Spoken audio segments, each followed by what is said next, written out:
So let's see how this holds up for a minute. Because you're going to be watching this pre-recorded. If it doesn't work, basically there's an issue with OBS at the moment. Not sure what's going on.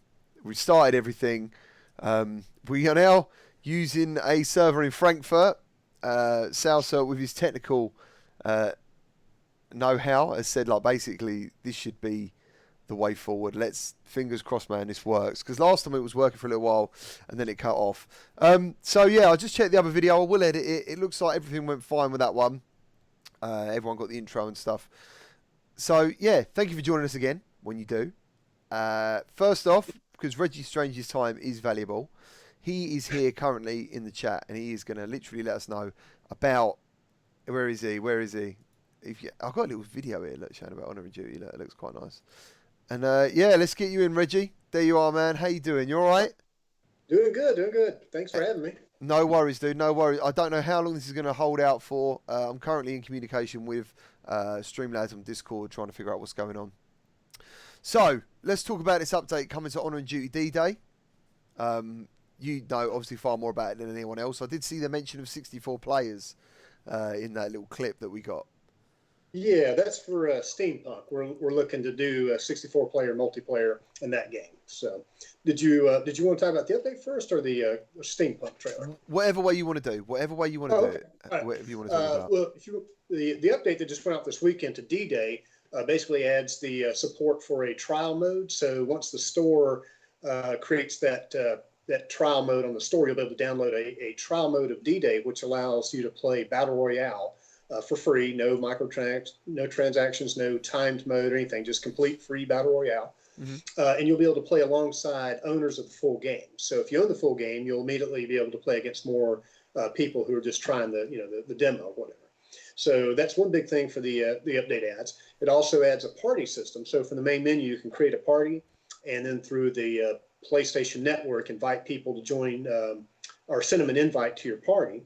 And then when they accept, they'll be brought into the lobby, and then you can launch a game and go play with your group. And the host will be notified of your party, and the host will basically try to put you all on the same team and same squad. So when you first join in, if the teams are balanced and you got 4 people, it'll split you up to keep things balanced. But then the next match, it'll move you onto your own team. So this will allow people to play together in the team-based modes. Mm-hmm. So that's one of the big updates. And then we also added online co-op. So if there's not a lot of people on and you just want to play co-op, you can play alongside up to 3 other people, and it'll basically spend 4 AI per player. So if you got 4 players, you'll be playing against 16 AI, and so that's an online mode. Single player DLC, when it launches, will actually have a separate single player where you can play with 4 allies and do some missions and all in a co-op situation. So anyway, those are the main highlights of the update that went out this week. And then the Steampunk teaser trailer launches today. So and that shows off what we're looking to do. There'll be more information coming soon. But basically, this will be a World War II era shooter. It'll be a kind of an alternate timeline, so it won't be Axis and Allies sort of thing. And the invading force will be kind of a steampunk themed invader. And the premise will be kind of like, what would an invasion look like if the invaders really had roughly our same level of technology? Yeah. So many times, you have the invasion, and you got these alien invaders, and they come in with their technology, but yet you somehow defeat them. And so to me, that always kind of added a little bit of a unrealistic element. You always feel like if they had this technology, surely they would just come in and wipe us out. So we've got a storyline, I think, that will make this kind of an interesting thing of an invasion force where they're really not that much more advanced than we are. So yeah, it'll have definitely a steampunk sort of feel to the invading force. So. Dude, you literally put so much work into this on these updates. That's crazy. It's crazy what you're doing. Thanks. Yeah, and so we'll be continuing to do updates to D-Day. We've got a number of things coming for that, and we'll probably D-Day will be kind of a test bed for some of the stuff we're doing as we're making changes for Steampunk. A lot of that stuff will get rolled out in D-Day. Not everything like the single player campaign, but for Steampunk, that is one of the first things this will be a new first for us in doing a big campaign. Yeah. In the past, most of our single players have been wave shooters or or the single player DLC for D-Day will actually be a couple of small mini campaigns. So, but this will be the first full-length single player campaign with a focus on the storyline and all that. So, we're really looking to do some fun things with that. Wow, man! And when's that expecting to be coming and stuff? When are you aiming for? Well, we're obviously aiming for a November of 2020, and this is, we're while we don't have any information on the PS5, we're anticipating that everybody's accurate and it'll be coming next year. So we're kind of targeting to be a release title with the PS5 for this. And so we don't know what the hardware specs are, but, based on what we've seen, we kind of have an idea of what we'll be able to do. And this is going to be a non-VR and VR game as well, or is it going purely VR this time? Yeah. Exactly. Non-VR, it'll be kind of made for VR, but it will definitely have a flat component. So we don't want to, leave those people out. Awesome. But one thing that we really need help with is getting some buzz going, because what we're doing is we're going to do a pitch to Sony for a marketing partnership, which basically means they're not really funding the game, but they're basically going to kind of put an extra emphasis on marketing it. So we might get mentioned in State of Play and any sort of game, any sort of events or shows they go to. Hopefully we'll get some marketing buzz or whatever.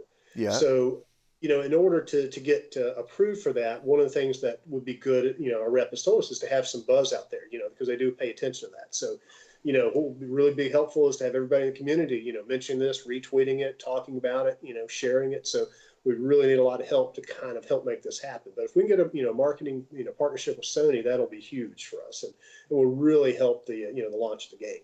Yeah, man, yeah. For people who are asking, so this is Reggie James from Strange Game Studios. He has made Honor and Duty and most recently Honor and Duty D-Day. Is he still coming to Oculus? You did mention last time. Yeah, still to, yeah. So for people who don't know about that game, tell them about Honor and Duty D-Day. It's a cartoony World War II shooter. It was made pretty much for PlayStation VR, predominantly an online multiplayer, although we do have the single-player component launching soon. Allows you to get in and play with up to 32 players, and you've got vehicles, and there's a battle royale mode. There's several game modes such as attack and defend, free-for-all, team deathmatch. We've got 5 maps, and we've just added support for player-made maps. We had our first player-made map launch back, so we're getting ready to launch a map kit that if people want to make maps for it, they'll submit them to us, and we'll fix them up and put them in the game or whatever. So. And we have it running on the Vive, and the plugins we use, I haven't tested on the Oculus, but it should be pretty much working on the Oculus as well. A lot of that stuff is kind of compatible. We use Unity now. And so we're not too far off. We just got to implement the actual touch controllers that the PC uses, swap out the coding for the DS4 name and all that. So yeah. We're pretty close to it. And now with the DLC done, that'll be kind of one of our focuses. Dude, that is awesome. Have you thought about doing anything with the Quest at the moment? I mean, has that ever popped in at all? Yeah, definitely. We've had a lot of interest in it, but as you know, you've got to be approved, and so they shipped us Oculus dev kits. I kind of feel like we need to make a little more progress with and actually show something before we turn around and ask them to put us on the Quest. So I feel like once we get a little closer to having our Rift version out, then we'll say, hey, we'd like to put this on the Quest as well. Yeah. But yeah, that's definitely on the radar. But I figure what we'll do is, if for some reason they were to say no, probably what we'll do is just make a battle royale version you can sideload, and that way you can just play basically the same equivalent of a free version that the PlayStation has. I've got a question for you, Reggie. With the recent announcement, and it went under the radar for a lot of people, that Sony have now approved cross-platform play for all developers. Mm-hmm. Are you looking to enhance Honor and Duty D-Day for cross-platform play with other headsets?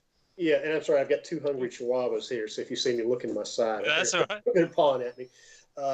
Yeah, actually, before they did that, we already went through the process and got approved for cross-play. So D-Day has been approved for a while. We just had to finish up the DLC before we could start working on it. There's a handful of things we got to put into the game to identify PC players and that sort of thing, a few of their requirements. Now, my rep did mention when this thing started coming up, that may change. So I've got to revisit that and see if, with that new change, if they're going to basically honor our previous, thing, or if they're just going to say, okay, you just got to, go through the new process or whatever. So, but yeah, it has already been approved even before they did this.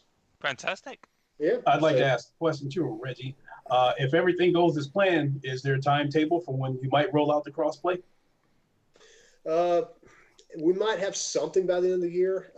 We just got a lot going on with getting the DLC. I've literally been building the package today, so I'm just about at the point I can kind of start, focusing on, back on some of the things we want to do. Like we still want to add planes in the game, and so, it's like we've got 2 or 3, different things. We got the Oculus Quest port, and the planes for D-Day that we're going to get out there. We've got the ongoing work. We're getting the marketing pitch for Steampunk. So it's kind of like I got a lot of irons in the fire. So, we'll get there, just maybe a few more months out. But like I say, the good news is it is already working on the Vive. And HTC Vive actually assigned us a dedicated support person to work with us. So I've got to reach back out to them because I haven't had time to do anything with it. So we're not too far off. So it's just a matter of getting the things integrated into the PlayStation side before we can do that. So with Vive, are you going via Steam or? I'm not that familiar with the whole publishing process. I think they've got the Vive has got their own version of the store, so I know we'll be going on their store and probably on Steam. I'm just not sure how that works. I've never done a PC release of any of our games, so I'm just not sure how the whole Steam thing works into that. Because y'all probably could tell me better how the stores work on Oculus and Vive. I've got the dev kits, but I've really never gone out there and even downloaded any games for them. I can say obviously that you got dedicated Viveport games, which actually in the VR term still use Steam VR, but don't necessarily sit on the Steam store.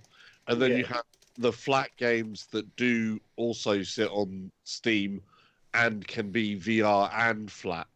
So I'm guessing yours will probably be, if you're working with Vive, it'll probably be a case of it's on Viveport and it just uses Steam VR to launch it. Yeah, I think there's a Steam VR plugin that we're using, and so I think that's great. It's been a few months since I touched it, so but yeah, that sounds right. So obviously we want to open it up, but I don't know that many PC players are really going to go for a flat version of D-Day because it was really made for for VR. So, but yeah, we certainly look at putting it out there. I don't think it'd be hardly any additional work. Excellent stuff, man. So just to reiterate again for people who've just joined, what you're saying about Honor Duty D-Day, there is going to be a trial mode that you can download on the store. And when is that happening? Sorry. The store said that they would have it on the 11th, and I believe that's next Friday. Yeah. And then the EU store, their date, they could get to it a few days earlier. So I think it's going to launch on Wednesday in the EU. Okay, and you don't need PS Plus to jump in with existing players. No, I'm sorry. You do have to have PS Plus. Oh, you do? Okay. Yeah, we tried to get it, but Sony said no. If we're going to give a free game out, if there's not going to be any money on transactions, And just quickly, thanks to Great Tantrum for the $5 there. Cheers, man. Thank you, everyone, for your patience. If I can ask Reggie one more question. Yeah. Do you see yourself implementing the finger tracking for the Oculus somewhere down the line? Definitely. I've been looking at some of the stuff they're doing. I think that's really cool with how detailed the tracking is getting. So yeah, we'll just see. We got to get out there, first. But I'd say maybe within the next year that might be something we're able to look at doing once Steampunk is wrapping up and all. So yeah, man, definitely. But like I say, we just have not done anything on the PC side, so we're just starting to get up to speed on all the stuff that you guys have over there. Sweet, man. Sweet. It just sounds fantastic, and I can't wait. What we're going to do, I'll take it, all of us are probably going to cover the update when it drops. Yep. And definitely on the PC side as well. Yeah, that's for sure. Yeah. And anybody knows any Unity developers, we're definitely need some help right now. So that's I've actually brought on a few artists, but yeah, we've got so much going on. I definitely am trying to find some developers. So if anybody knows any, that would be another big help to us if you put us in touch with anybody that's looking to do game development that's got a little bit of experience with Unity. Yeah, man. Obviously, if you tweet anything and you want it retweeted, then all of us will do that as well. Spread the love and stuff. Definitely. Absolutely. Yeah, I appreciate it. So, you know the one, man. Thank you ever so much for joining us today, Reggie. Cheers, dude. Enjoy being on the show. Thank you, man. Look after yourself. All right, we'll do. Take care. Take care, buddy. Bye-bye. An honor as always. The legend that is Reggie. Well, there you have it, guys. Let me know if you enjoyed that, because that's something I would like to do in the future, because I want to involve these guys in the VR Link developer interviews. That's what I'd like to do. If you want more live developer interviews, let me know, because I've got one lined up, possibly with the Aspire 1 guys. They want to come on. They want to talk about what's been going on, what's been happening with their game. You know, and I thought it'd be really nice to get that inside thing, because I know this isn't a big channel. I know combined we've got quite a small user base sort of thing, but there's developers out there, they just care, and we all get on really well, and it's not always about the size of the following. Do you know what I mean? They just good community, like Gaming Legends there, who just dropped the $4.99 and says need to add a buffer symbol to the VR Link t-shirt. Man, I am not that Teespring. Right, okay, if anyone doesn't know, we got Gamertag merchandise, right? And there is a VR Link t-shirt on there if you want it, and it's got that symbol in the middle of the screen now in there. I am not touching that store again. That was a bloody nightmare doing that stuff. I think I put 8 hours or more into that. It deleted, it come back. I was like, I changed the prices on stuff, they went back up, and I was writing to these people saying, look, I'm having real trouble, and they're like, don't know what you're talking about. You're like the first person to ever have the issue. I was like, of course I am. I am Captain Let's Find a Problem with something. Do you know what I mean? Whenever I play a game and it glitches, I'm just like, oh, I got a glitch, and we've never seen that before. And I'm like, what is going on, mate? Oh, it's an absolute nightmare. So, thank you all for joining us. Thank you for your likes. Thank you for your comments. Thank you for your donations, and thank you especially for your patience with earlier. Touch some wood. Things seem to be going all right. So who we got in the chat now? We have got... Hello, Anne. Is she still... No, I think she might not ever come back again. We've got Mrs. G... We've got Mrs. GT. We've got Drew. We've got Mick. We've got Guyson. Nice. We've got Malin. Nice. Oculus Quest Fund. TGK. Nice, guys. Tasnik. Yeah, I know you love Reggie, dude. How are you doing? We all love Reggie. I mean, he's a wonderful guy to chat to. He's always informative. He's always got time for you, no matter how big your channel is. And I think we've all said it before. Listen, Honor and Duty D-Day, is it the most beautiful game to look at? No. But is it a fun game to play? Hell yes. Listen, if you like first-person shooters, if you like multiplayer first-person shooters, treat yourself. Honestly, you're not going to regret picking up Honor and Duty D-Day. And there's a trial now, so if you want to try it, and let's be honest, I get Reggie's thing that Sony are saying, look, if you're putting something out for free, you've got to be PlayStation Plus. If you're into multiplayer, you've got PlayStation Plus. Yeah. It's as simple as that. And it's not a case. I've got to ask, what other game can you use an aim controller and have an old belt thing like this, stick a move controller in it, and then grab a gun off of your belt in VR when you run out of ammo with your own main thing? There isn't anything else out there. No, man. It's genius. It is genius. So yeah, it looks like people are quite up for the developer interview thing. Obviously, it's down to developers. They want to be live. It's quite a big ask for some of them, but hopefully they know we're not here to set them up. There probably will be some questions that they might not be, but they might need to be asked. So we'll just roll with it. We'll see how it goes. I'm sure they're going to be up for it. We're not here to make anyone look bad. It's just an honest show. So we just see how it goes. We all love VR. Yeah. And we want to support these developers because we want them to get the best game out possible. We want the best game. Let's be honest. We're all selfish. We all want a really good game to enjoy. Yeah. And we're happy to give these developers a platform. And we're going to ask some questions. But like you said, GT, we're not here to set them up. No, man. We're here to say, look, we really like the look of your game, and we want to give you a bit of promotion, and we're going to ask you some questions, and we're not going to blow smoke up your backside. If we feel we want to be positive about it, and let's be honest, most of us are very positive about all the games that we cover, until we get to a point where it's time not to be positive. Yeah. Because you do have to call out something that's wrong. And we do. Call out when people give us $9.99, like Oculus Quest Fund. Oh, man. Thank you ever so much. I'd like to acknowledge a couple of people in the chat.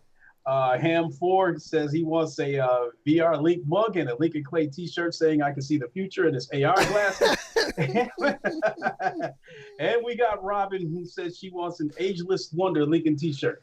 Oh man, that'd be awesome, She dude. obviously watches I some can of my add that videos, 'cause stuff actually. I could do that. I could do that. That'd be silly. I always open up with calling myself the Godfather of gaming, the ageless wonder, the VR king of the crumb side. So what are we talking about? We're talking about getting like a Salsa t-shirt, a Nat t-shirt, a Lincoln t-shirt. That's what we're saying. I actually already have one, but not on a store.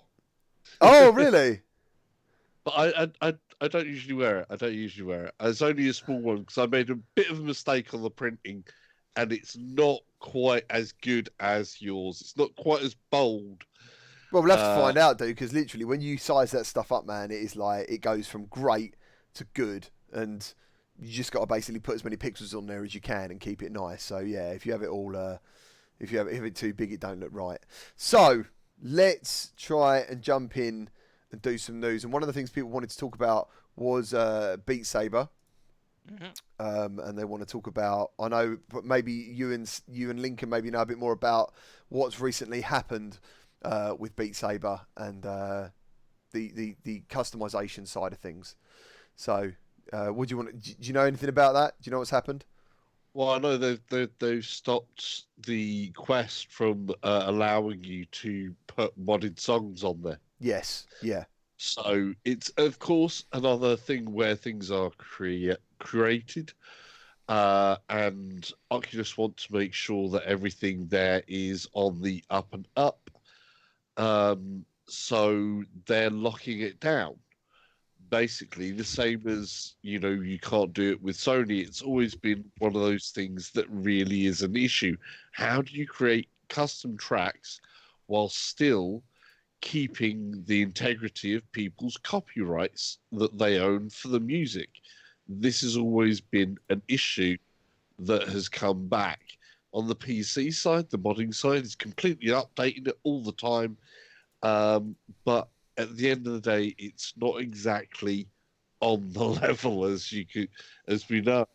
So that is one of the reasons behind them doing it, because at the end of the day, someone there in the background is going, "Hey, that's our copyright." Yeah. That you're over. That's what it. Yeah, man. So, I mean, a lot of people have said that was the reason they bought a Quest in the first place. I keep seeing that on Reddit. People are like, "I bought the Quest because I can mod on it." Like, I don't know. Personally, I don't have time to do the modding thing on Beat Saber. I literally only ever play the games to show the packs, to show the songs in the packs, to know whether people want to buy them. And Great Tension's quite right. I did enjoy the Panic at the Disco songs. Only 2 of them out of the 4. It's $5.79. What do you think of that price? I thought that was pretty steep for 4 songs, personally. Well, you got to remember also that the individual songs are £1.69. So the price for the pack is most probably correct, but it does seem unfair. It depends whether you want the pack or the full songs. I mean, I've only got Beat Saber on PlayStation VR. I haven't brought it on the Oculus Quest. Honestly, because I suck at rhythm games. I really am very, very bad at them. It was only thanks to obviously a viewer and subscriber that we all have, JD Max, that I got Saber for PlayStation VR, because he was just he kept going on. Are you going to get Beat Saber? You're going to get Beat Saber, and it's just like, no. I honestly didn't think it was going to prove the phenomenon that it was. Everyone was sort of going to me, "Oh, it's going to sell headsets." I remember the old VR round tables we used to do. Yeah, the thing is, I never disputed the quality of the game, and I turned around and said it was most probably going to be one of the best rhythm games. I just didn't think it was going to be enough that people would go out and buy VR headsets. Now everybody was like, "Oh, you're hating on it," and it was like, no, actually, what I would like to be is proven wrong. Because guess what? If I'm proven wrong and people go out and then buy a headset, that means they're buying more headsets. They're going to then look at other games. Yeah. So I'm happy. The thing is, everyone always has this impression of me that I'm a miserable curmudgeon, that I hate VR, or I have my issues with VR, and I do.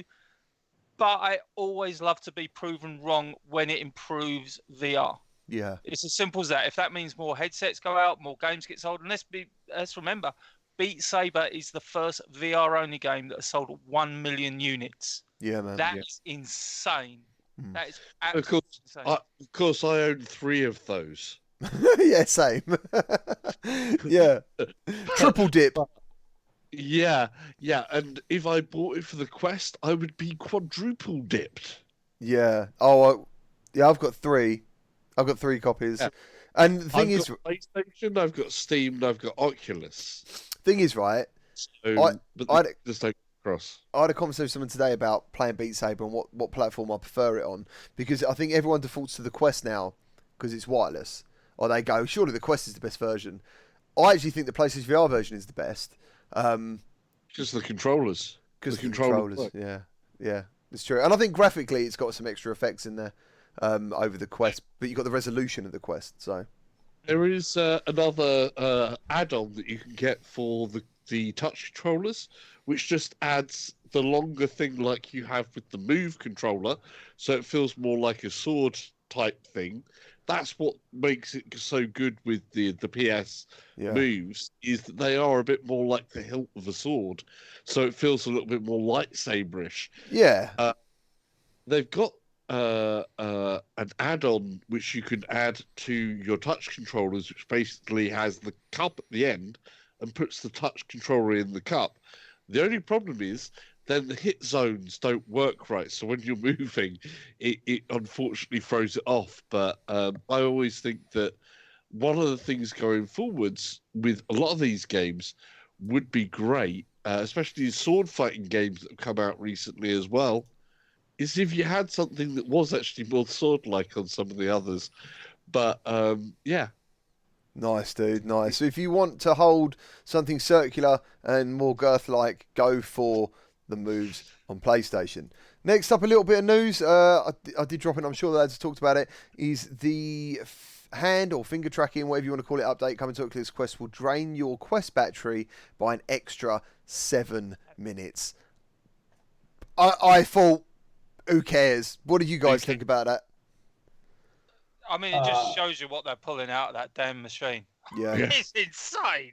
Yeah, I think I just posted on Twitter an article about a battery pack for the Oculus Quest that also acts as a counterweight as well. So I got one coming. What's it called? I did. It's a hop that you can do as well, basically. Vynergy, I think it is. Careful. Yeah, VR Energy, I think it's called, basically. And it looks actually a really cool add-on. It doesn't look like, like before, it looked like something from an old remote control that you stick on the back of your head. Everyone was doing that. This looks like a futuristic add-on. Do you know what I'm saying? Yeah. And I think it was only £21. So, yeah, I've been in contact with them. Hopefully we're going to feature that at some point. I think Rend of Reality, they've already had it on their chat show. I haven't seen anyone else have it yet. Did Chaz and Dave? Cherry have it? Oh! Chaz, I forgot. Kaz and Cherry. Yeah, I don't know, to be honest with you. I'm not sure. I mean, what they... Man, it's the blocked up nose, I swear. They've done some fantastic stuff with the Cosmo, which seems to be a complete disaster at the moment, unfortunately. Yeah, they also did one with the same as what you did with the extra VR cover stuff, the one at the back. They also did another one, which is like a band thing, which makes a headrest. Yeah. The same sort of like the front 4 headrests thing for the Quest, and then a battery holder that goes on the back as well as a counterbalanced weight as well. So it's something that I'm interested as well, because we're going to talk about it as well at some point, the Quest Link. Yes. If you have that headset on for a longer time, the big issue, of course, is it's front heavy. Yeah. If a battery or whatever done at the back is going to counteract that weight, will make that a more livable headset as well. Well, that's the thing, dude. I mean, we can quickly bounce on the subject now, I guess. There's also that the Quest got a firmware update this week. Yeah, 9, that gives wasn't us it? a couple of things. Yeah, so it's improved pass-through. We've now got the same pass-through as Oculus Rift S, pass-through plus. Also, you can bring up pass-through whenever you wish, so not just when you step outside your garden and you're about to smack into a wall or fall over something. So that's nice. Yeah. But obviously, one of the big updates is Go apps. If there's an Oculus Go game, you'll be able to buy that. So I said on my show yesterday I was thinking about possibly getting Thumper. I haven't checked the price of it yet, but I really like Thumper. Again, it's a rhythm game. I suck at it, but it's actually an enjoyable game to play. So I really want to check them games out just to see what that 6 Degrees of Freedom adds to games that didn't have it in the first place. I think that'd be really interesting. Yeah, it's also not just Go games as well. It's some of the games that was released on the Gear VR. Oh, okay, Samsung. They need to get Minecraft done.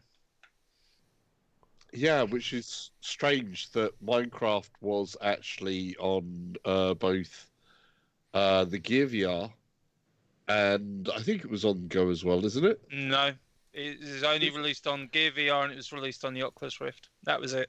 Wow, that's amazing. They didn't do it on the Go. No. I can't believe that. I mean, that seems like a no-brainer, really. Yeah, for sure. What I'm going to do, I'm going to quickly pull up this this battery pack quickly. Might as well advertise it while we're here. Yeah. Just give me I'm interested a in that quick as well, minute. especially the counterweight. Let's see this. Let's quickly get this up. I need to just chuck that in that folder, and then I'll be with you all. Oh man, I'm getting. Do you know when like you first get a computer and it's lovely, like there's nothing hanging around, and it's all, you know, I'm getting folders after folders after folders. And things are getting harder to find. Yeah, you have to get that organised, that whole thing there, don't you? Right, so this right in the middle of the screen now is the VR Energy, I think it is, or VR Energy, whatever you want to call it. And yeah, as you were saying earlier, it's a counterbalance product, and I think it actually looks really cool. It's like normally it looks like a big bulky thing, and it doesn't look nice at all. Let me just get out the price because I thought it was quite reasonable. Another thing that's happening this week, and I know Sals has already got them, and he's probably done a review of them, is the Mammoth VR grips. Oh wow! Got them coming up on the channel, and I also went and got the AL VR grips from Amazon. So these ones were given to me for a review, but I bought the other ones out of my own money because I've heard. Yeah, I've heard that the ALVR, I think it's ALVR or AMVR, it might be AMVR, thinking about it. I think everyone's saying they're better than the Mammoth. Mammoth are $38 and they're £21. So there's a bit of a difference there in price. So yeah, I'm just going to see what's going on there and how it works and what's better. But yeah, what would you guys think about this this battery pack thing? Do you think it looks cool?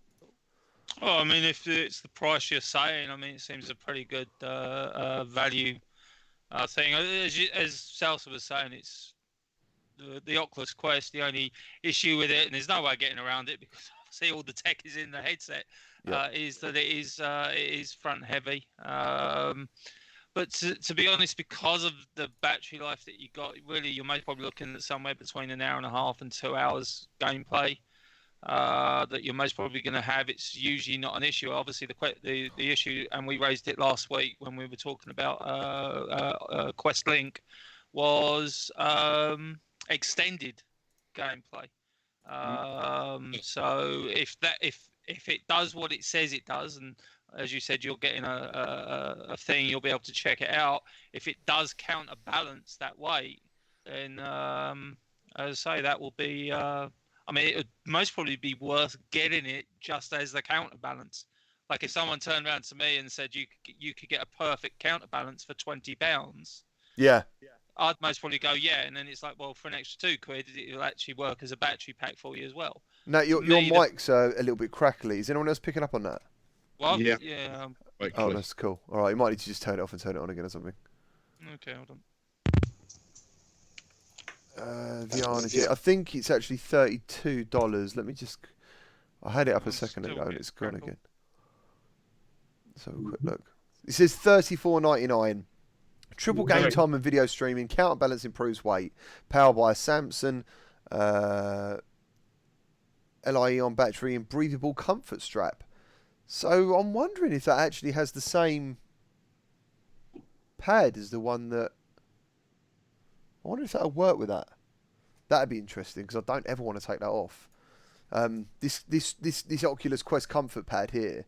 Got a review of it on the channel. I love this, and I always leave it on. And there's a 10mm version and a 17mm version. I don't know if that's going to work with that battery pack. Which version is that you've got? The 10mm? No, this is the 17. I think they said to me. It's quite a thick one. Yeah. Okay. What about the face pad? Is that part of the? Yeah. So the face pad that I got as well. So there's two different types. I don't know where the other one is, but the one I've got on this one is basically a thin one. It's really thin, and I then put a cover over it as well, a VR cover, because like my family play it, I play it, and like dad and stuff play it. So this goes in the washing machine. Okay. But what it does, right, when you get the thinner one, the headset is so much closer. It's a lot nicer. Okay. I think it really shuts out the extra light. Okay, well, my biggest issue with the Quest is that there we go. When you tighten it, the pressure it puts on your cheeks, like right up under your eyes. Yeah, and that's what that stops. This pad. That's what this pad stops. Because then it basically pads out the back of it and it pulls it towards the back of your head more. So and like you're saying though, maybe you don't need that if you get this battery pack.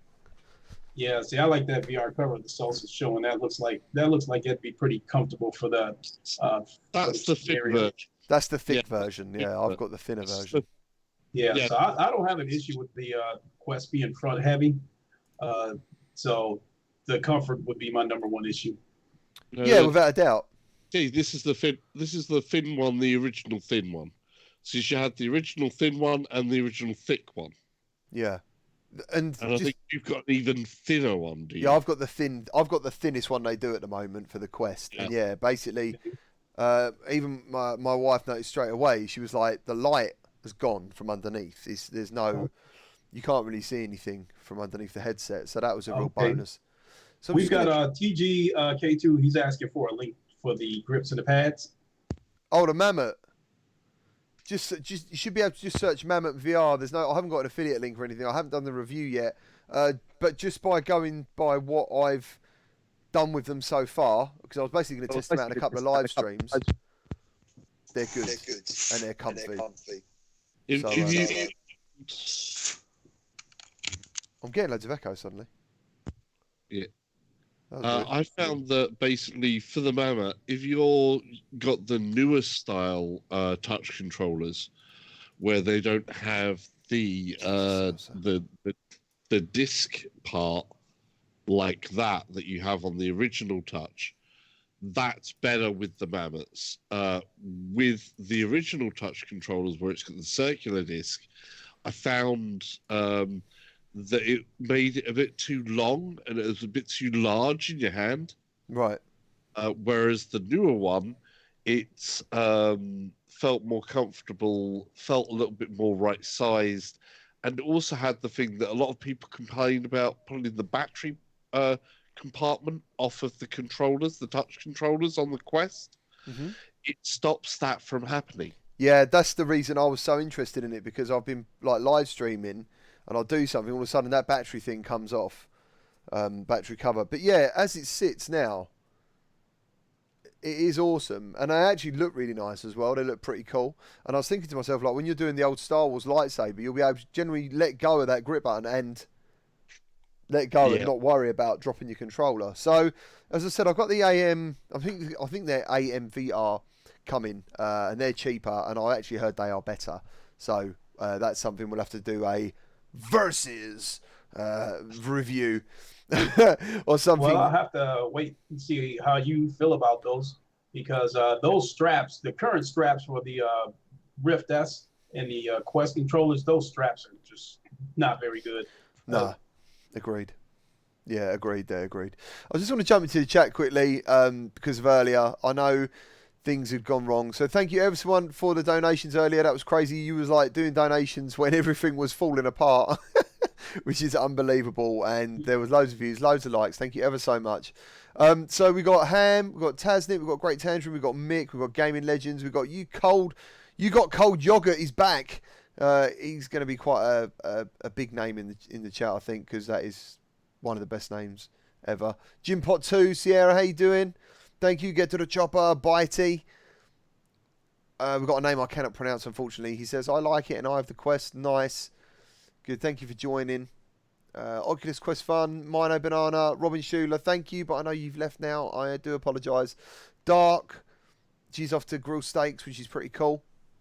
Thank you for joining us, guys. If I've missed anyone out, please let me know and we'll give you a shout out. So, let's move on to the next bit of talking about, just quickly jump into lo-fi. I want to talk about that.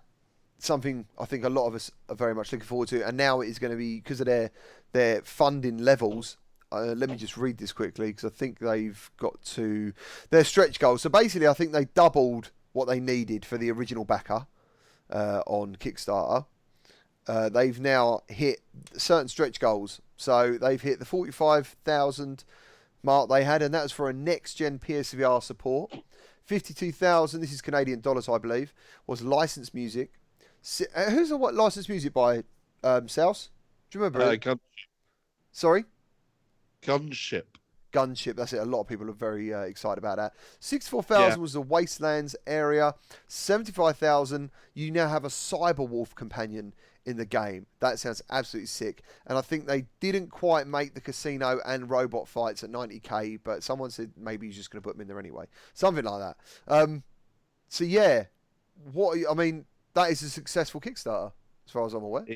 It is. I'm super excited about this game. I'm super excited to find out where my name is going to be in the game.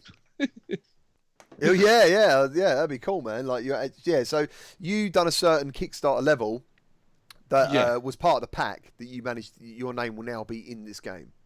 Yeah, my name will be in as a minor thing, so I'll either appear on some, flight register between Mars and somewhere else, or some strange bit of something other here, there, or wherever in the game. Yeah. And obviously get my name, the names in the credits. The other thing that I would look forward to as well is maybe be able to go on a bit of a private Discord with Gunship as well, to maybe with the band about what they're doing there with the music. So that should probably be kind of cool. Excellent. So DLG27, how you doing? YGCY for short. I like saying you got cold yogurt. Nocturnal Wolf, welcome, dude. Thank you very much for joining us. DLG27 has said that the cover faceplate does not work with glasses. So, do you mean like the extension piece? Is that what you mean? Yeah, piece. They've remodeled it. Yes. I was just going to say, so the second one I got, the first one, I basically reviewed the first one, and unfortunately the only thing I recommended from my first review was that. Out of everything they sent me for the Quest, which was a faceplate and an insert, I didn't actually like any of it, and I think I said, don't buy it, unfortunately. I couldn't get on with it, and I tried it for like 10 hours because a few people were saying it was really good, and when everyone's saying something's really good, you're sitting there going, well, I don't find this really good.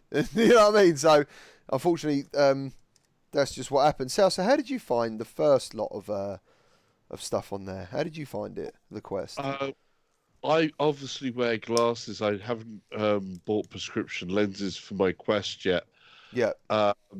I use the thicker pad, but it does weigh down on my cheeks quite a bit. Yeah. Unless I'm just using it for watching a film, in which case I just lie back a bit. And then the front heaviness of it, strangely enough, doesn't make much of an impression. But I found the thick pad was good with the glasses, so I can just use the thick pad and still have my glasses in there. But any headset where I have to wear my glasses in, I don't find as comfortable now because I like to get dedicated prescription lenses. So Yeah, I mean that's another thing as well. I don't wear glasses, but my dad used. So this is the thin version of that cover from VR Cover. As you can see, it is a lot thinner than what Sal's held up earlier. That is like crazy thinner. This is mine is the original thin one, which is like halfway between what you've got there and the one. So we'll call this the medium. The medium. So my dad come round. He wears glasses. He tried this setup I've got now. He tried the back strap. He tried the thin cover.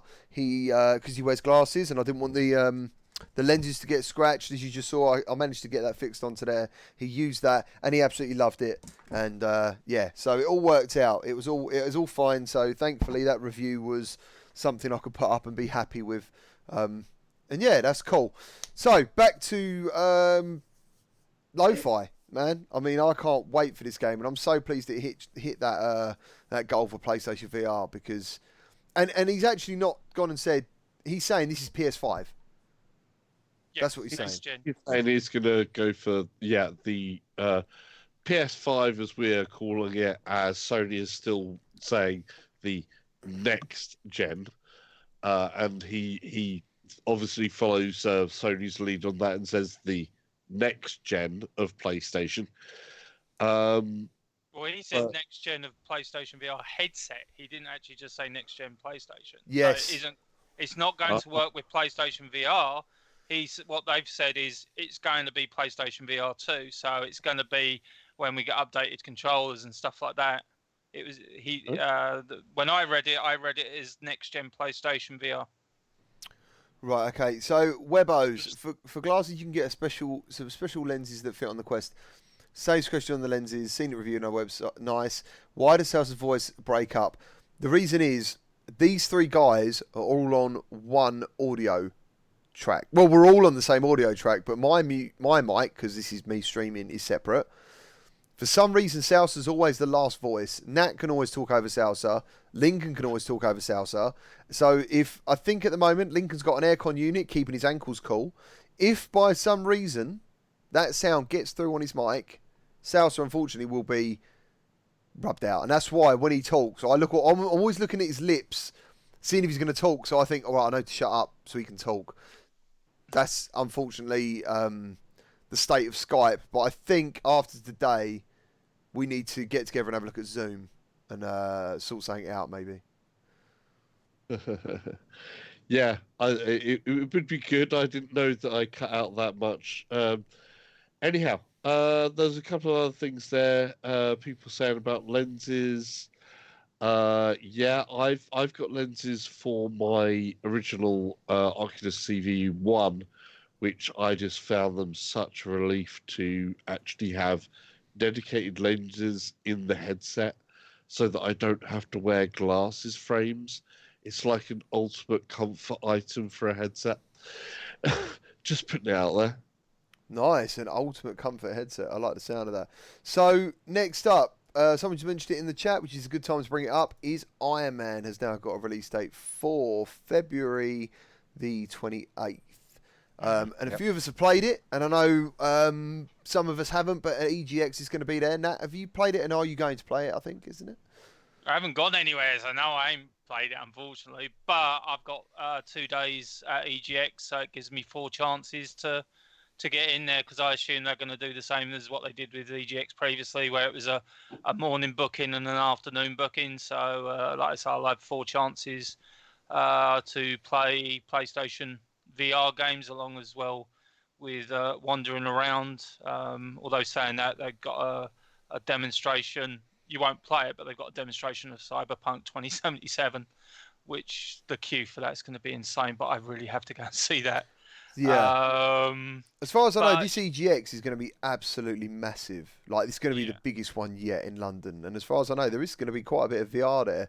It's hard to get any concrete information on this stuff. It wasn't like Gamescom. But I keep hearing dribs and drabs, and there's one game in particular that I will talk about these boys afterwards about who's going to EGX. that should be there. I don't know if I already mentioned it, but there is going to be some VR there, and all three of us are going to be there on different days, aren't we? I think. I'm doing Thursday and Sunday.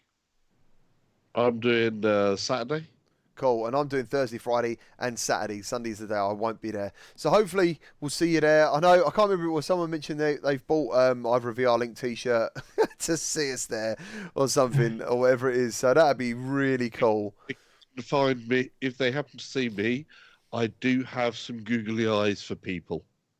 Yes, if you need googly eyes, that is your man. So let's talk about Iron Man VR quickly. Find me, please don't pull on my beard. No, because he makes a weird noise, didn't you? I can't remember what the noise is. A farting noise. There you go. Salsa, what was your impressions of Iron Man when you first played it? Well, there's two demos. Actually, we both played the same one, but there was a different gameplay one that you missed out on, unfortunately, on Gamescom. But it just feels right. It feels like they've taken the right approach to this game, where I was okay with it. I had more to learn on the flying thing. I know somebody earlier asked the question, is this going to be a full game or is it going to be a 15-minute thing? The demo that I did was probably about 10, 15 minutes anyway. Yeah. And that was just learning to fly. So there is a skill, I think, in flying a bit, because you do the actual actions like you are Iron Man, and that is the amazing thing about it.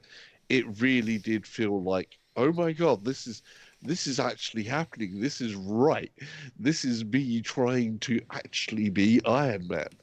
And I just loved that. I thought it was really, really well done graphically.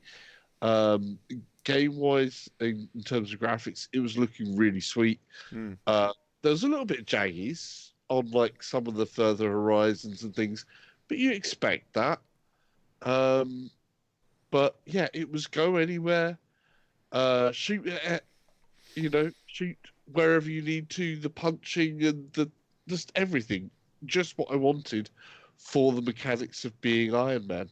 I think what Sal's saying there as well, what he's going on about with like the freedom, there was freedom in this game. It looked like an on the rails shooter, and it's not.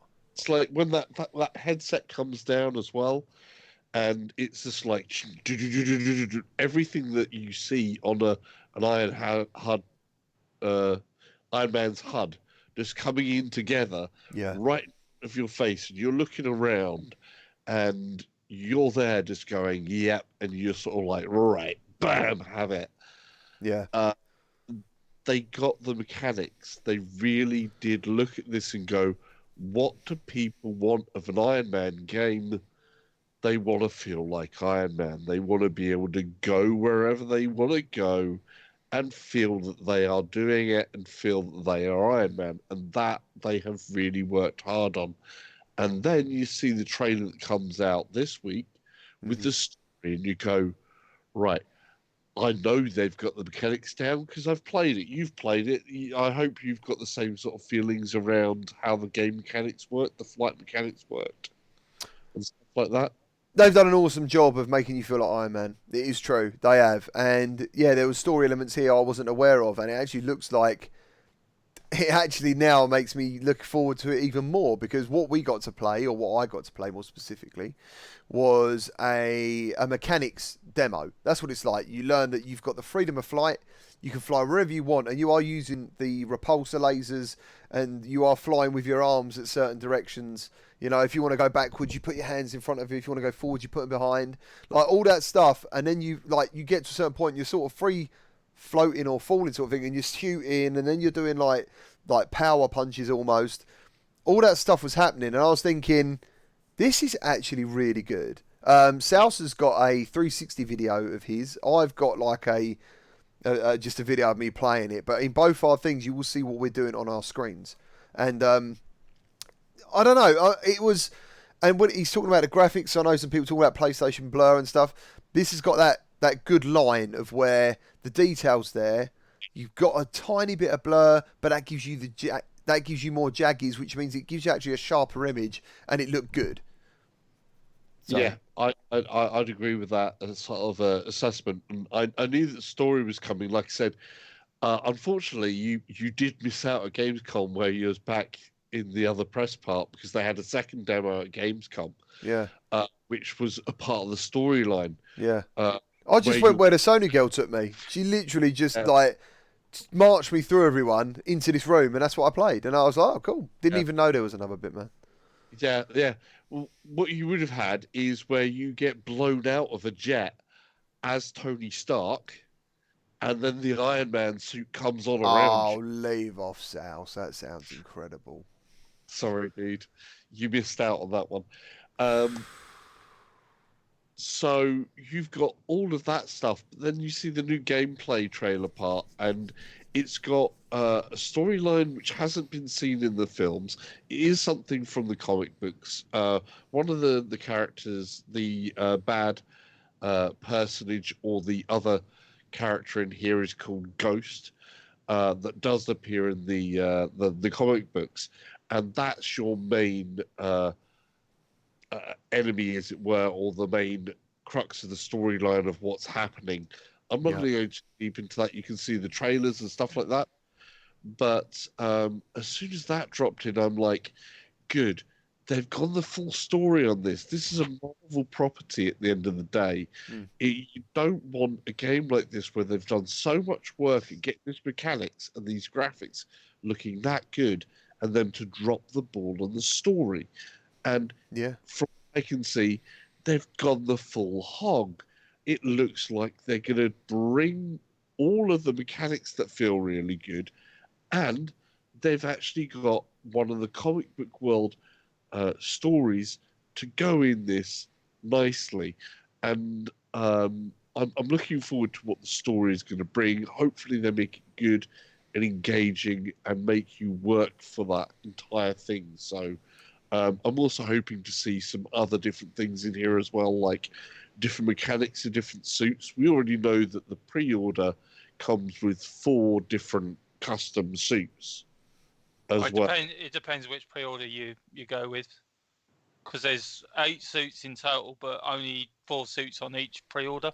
And what's the price ranges of these things like? Well, you got the physical release. There isn't a price yet, but on the digital side, on the UK store, I can only talk about the standard edition is $34.99. That is also going to be the physical edition, and then you've got a digital deluxe edition, which is £44.99, and that's got a load of other stuff. It's got like an Iron Man soundtrack and all kinds of cool stuff there as well. But each pack has its own, as Salsa was saying. Sorry, Salsa, to cut into you. But each pack has its own 4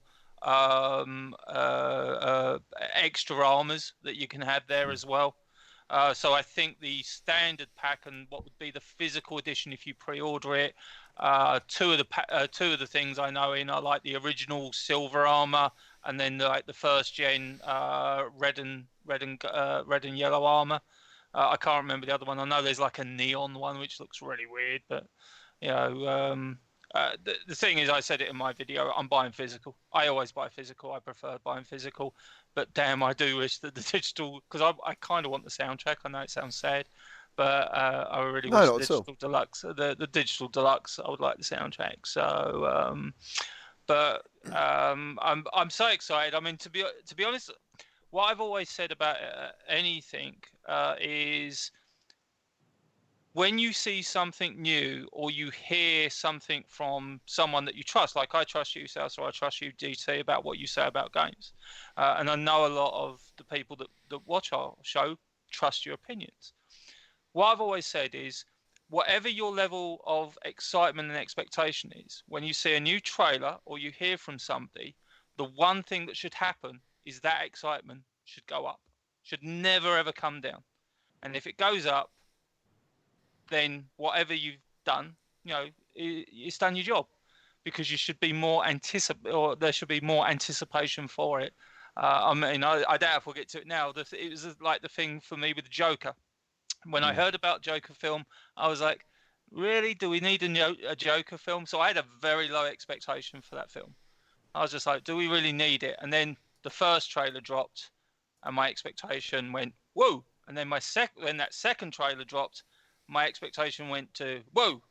For me, Iron Man. I don't know about Salsa because he's sorry, not Salsa. Lincoln. I do apologise. We both haven't had hands-on, so I don't know what his level of excitement or expectation actually is. While you're here, though, why we just touched on the Joker. Who's seen the Joker? Holy crap! Yeah, dude. Like, I know it sounds over the top. I literally don't do the cinema too often. I used to, but I don't do it so often now. It's just one of those things. I sort of like wait for releases, put a headset on, and watch it in my own personal cinema. You know. So we've got to be careful of spoilers. I'm not going to give you any information. All I'm going to say is a couple of things people said to me was, I don't think this is like a theatre film. I completely disagree. Like, I think this felt amazing in the cinema to watch, and when I come out of that cinema, I was like, that at that time, I actually thought it might have been the best film I'd ever seen. That's how I felt. When I come out of Joker, I saw it yesterday. And I said it again yesterday on my show. The easiest comparison I made to it, and they're completely different films. The feeling I had from that watching the Joker was the same feeling I had from Schindler's List. That it was a really uncomfortable watch throughout that film. Joaquin Phoenix is absolutely exceptional in it, but it is uncomfortable to watch. But it's also enthralling, and you can't take your eyes off it. And that's what I thought. And that was the same thing that I had with Schindler's List, that this is really uncomfortable for me to watch. Squirming in my seat, but I couldn't take my eyes off what was happening on the screen. And it was the same thing with Joker. But I understand why some people might go into the cinema and be disappointed with it. Because if you're expecting a standard comic book movie, yeah, an action-y film. Yeah, there ain't this ain't it. But it's definitely the best film I've seen this year. I thought, and it is pure film. See, I didn't actually find I wasn't uncomfortable at all in this film. I actually it was like, for me, watching Bruce Wayne turn into Batman, those moments when he's a lad, things that happened, and then he becomes Batman eventually. Then different things happen, them stages. And it was like watching someone go the opposite way. He was falling down into becoming the Joker. And I was like, I just couldn't, I just thought it was incredible. I thought it was incredible. But I'm worried about anything dark. It's definitely about mental illness, for sure. And it also shows ignorance in some ways. Can I answer Dark's question prior to that, though? Yeah, what's better, King of Comedy or Joker? King of Comedy. But the only reason I would say that is the central performance in both films is exceptional. Robert De Niro in The King of Comedy, Joker by Joaquin Phoenix. The difference comes down to the director. Martin Scorsese is a million times better in his sleep than Todd Phillips. And King of Comedy is one of Martin Scorsese's most underrated films of all time. It is a brilliant film, but the Joker takes so many cues from the King of Comedy as well. You can tell that Martin Scorsese, I don't think he's actually associated with it now, but for years he was actually associated with the Joker film. Him and Todd Phillips, they worked together. Martin Scorsese was going to be the producer on the film. I don't think he is the producer on the current film, but you can tell they definitely took a lot of stuff that Martin Scorsese does there. So, but yeah, if you were to ask me, King of Comedy, but I think Joker will go down as possibly one of the great comic book movies of all time. And I am so glad it is a singular film. They are not going to spin it off. They're not going to make a sequel. It is the film as we get it. And for so many films nowadays, they don't do that. And, they should. In some cases, it's not a case of, can we make more money out of this? Yeah. Well, the thing is, it's like the thing I always go back to is the Hobbit films. Now, The Hobbit is the shortest book that Tolkien wrote. You could do the Hobbit in one film, maybe 2 at a push. It did not need 3 films. And for them to sort of say, well, yeah, we can do it, we can make it 3 films. It's like, yeah, well, you can do it, but you didn't ask the question, should you? And you shouldn't have done it. So Graham said it doesn't look like one you should take the kids to the cinema. No, absolutely not. oh, I I hope had that's the kids case. in the cinema. Did you? I had because- well, it's actually a rather amusing story. I went in there and literally a whole family come in. It was like 4 kids, mum and dad. And then literally a guy came down and walked over to them. And what had happened, even though I went to He see sent it them to the wrong screen, did he? they'd gone in, no, because obviously with the cinema I have, they just sort of say, this is where you go. They'd literally walked into the wrong cinema. Oh my goodness. So literally I think they were going to see like a kiddie cartoon thing. Yeah. And there was a trailer starting up for was it Gemini Man? Yeah, because all the trailers are going to be in that age rating as well, aren't they? Yeah. That's a movie that I'd like to see. Now, my take on this Joker thing is that I have not seen the movie yet. I do want to see the movie because I'm a Batman nut, and I'm hoping that this movie is really, really dark because out of Batman's enemies, the Joker is probably the craziest. He's also one of the smartest, and he's also a person that kills people for the fun of it. And but one of the big thing about the Joker movie here in North America, I was seriously concerned about going to a theater to watch the movie because unfortunately, mass murders here in America has just gotten crazy, and we had this situation where a guy dressed up as a Joker and shot up a theater, and we have a situation here in America where the next mass murderer tries to be more creative than the previous one. So I had heavy concerns about the Joker movie, about someone, something possibly happened at one of these theaters. Thank God it hasn't happened. But in my case, sometimes I don't like dealing with crowds, so I might go see it once the movie cools off a little bit. Yeah. That's playing it safe, man, without a doubt. That's what you got to do, and that's what's going on. It's weird. I mean, without going into it, because we could go right into it, I think we should move on because it could easily just. But either way, you do want to see it, dude. You do want to see it. And what about you, Sal? Are you going to see this film?